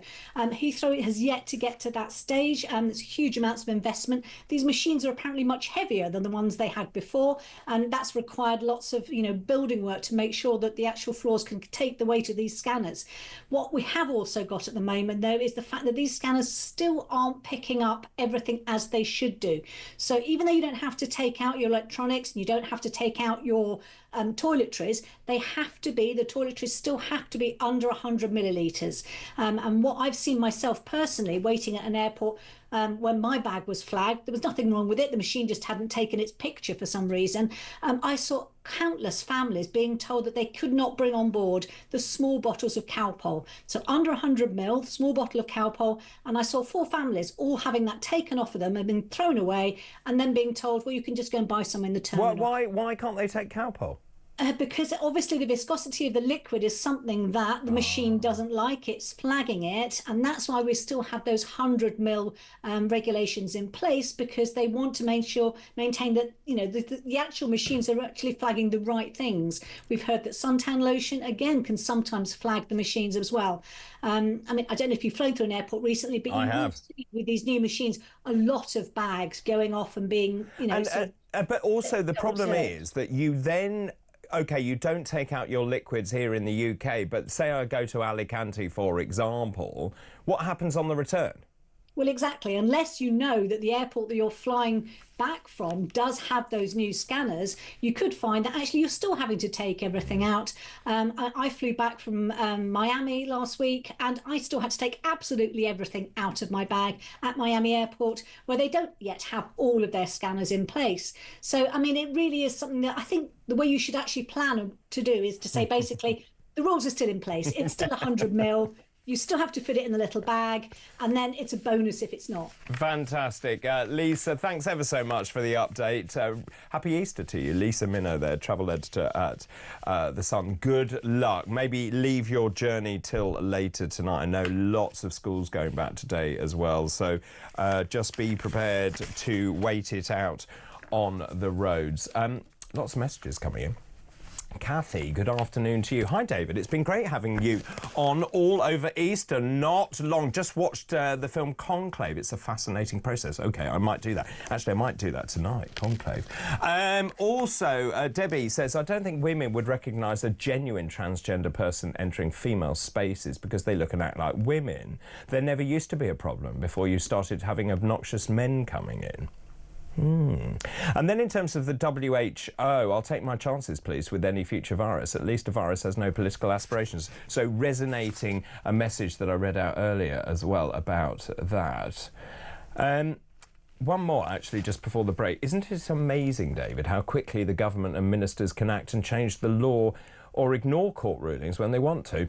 But they can't change laws or have ministers act in their holidays when it's illegal immigration. Good point. But when it comes to trans, British Steel, Southport or building a Euroforce for Ukraine, you can't see them for the dust. Well said, Kim. Keep those messages coming in, please. Time for a break. After the break, your calls, thoughts and messages. This is Talk.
Across the UK, on DAB+, on your smart speaker, on your smart TV, and on your side. This is Welcome back to the final part. 3:53 on Bank Holiday Monday. Alan is on the line from the Isle of Man. Good afternoon to you. Good afternoon. I'm ringing up because firstly, I'm going to tell you I am a former gay rights campaigner. Right. I'm from the Isle of Man. Now, this transgender umbrella is so large that basically it needs to go back to the way it used to be, because since this judgment's come in, there's transsexuals, as you will know, and there's transvestites. Now, the transvestites are the ones, I think, that are causing this problem by someone like Eddie Izzard, who's an heterosexual man, going into women's toilets. And I think how does he identify? Well, I presumed when he came out as a transvestite for the first time. I don't really keep up with him because I don't understand why he's dressing as a woman and he wants to be put on the Labour Party as a woman when he's actually a man. He's not a transsexual. He's still got his bits. and my view is that the Scottish Nationalist Party have got a lot to answer for because they've caused this problem. Well, so there are two things here. Firstly, I think that the word transvestite just isn't used anymore. And secondly, I made this point that I think the organisations like Stonewall have completely muddied the waters because they pretty much achieved gay equality. So they've leapt on the trans bandwagon to keep themselves relevant. Well, I think Stonewall's got a lot to answer for. Yeah, I do too. You know, I had run-ins many years ago with Stonewall. Did you? Over when I was fighting for gay rights for gay men to be legalised in the Isle of Man, and they were trying to claim it as their victory, and it was me and gays in the Isle of Man that changed that law, and Stonewall just wants to take all the credit. But they've advised all these the transgender and public bodies with the wrong advice. Yeah, can I just very quickly, because Jeremy Kyle is here, but can I just ask you very quickly... Yes. Not you. Oh. Can I just ask you, Alan? Yes. Do you think that the T shouldn't be lumped into the LGB acronym? Well, I'm not transphobic. I'm not saying that. I'm a gay man, so I only know about gay stuff. Sure. The LGBT Alliance was set up because they didn't want a T there, because they are what they are representing lesbians, gays, and bisexuals. Yeah. We could talk. I'm sorry, I have to go, but I mean, we could talk about this. It's a really important subject, actually, and I know lots of gay men feel very passionately about that. Alan, thanks ever so much for calling in. Jeremy Carr, what a pleasure to see you. How are you, dear? Easter. You're my Easter present. Are you? Yes. No, you are. Oh, am I? Yes, with a soft, pink, I see. hard outsider and a soft inside. Obviously very sad about Pope Francis. We'll be talking about that. I've got the big guns out this afternoon. Have you? Oh, yeah, we've got them all. But I think the story of the day, and your producer's going to look at me like I've landed from Mars, obviously respect. We normally do. Twerk and pensions. Yes, I know. This is my favourite story No, of it's the day. a brilliant story. A civil servant has been filmed moonlighting on a porn site whilst giving advice over the phone to her pensions claimants. She was seen working from home, helping callers at the same time as flashing her followers live on X-Hamster. This is brilliant. We're paying civil servant. You should get an OnlyFans page. Dr. Day. What? I've no idea what it is. No. The woman who said she was called Katie also replied to Source to message about one wrote, "You wearing a thong?" Katie, in a dressing gown t-shirt, replied, "Maybe." The follower wrote back, "This is very sexy." Her porn site profile says she's English and 40 and performs private shows with dirty talk, flashing, role-play, topless and striptease. She's supposed to advise people on how to get a job. And we wonder why we're screwed. Work and pensions. So funny, it's been suggested to me before I have an OnlyFans account. Really? I declined. Why? Well, I just, Yeah, but I haven't got there yet. You're the sort of David Hasselhoff of talk, aren't you? That's very kind. You are. Am I? You've ripped. I'm not as hairy. I don't wish to know. So listen, very sad about... What are people talking about? Because can I just be really honest about it? Yeah. People look at me like I've landed front. Very, very, very sad, very big story. There's another news channel where the presenters are all wearing black. Yeah, so that's really... Can I ask a question without being criticised? Go on. What does that say to all the people who aren't Catholic, then? Well, so... Am I making the wrong point there? When I heard the news this morning, it went through my head and I thought, do I have to wear black? Yeah. But...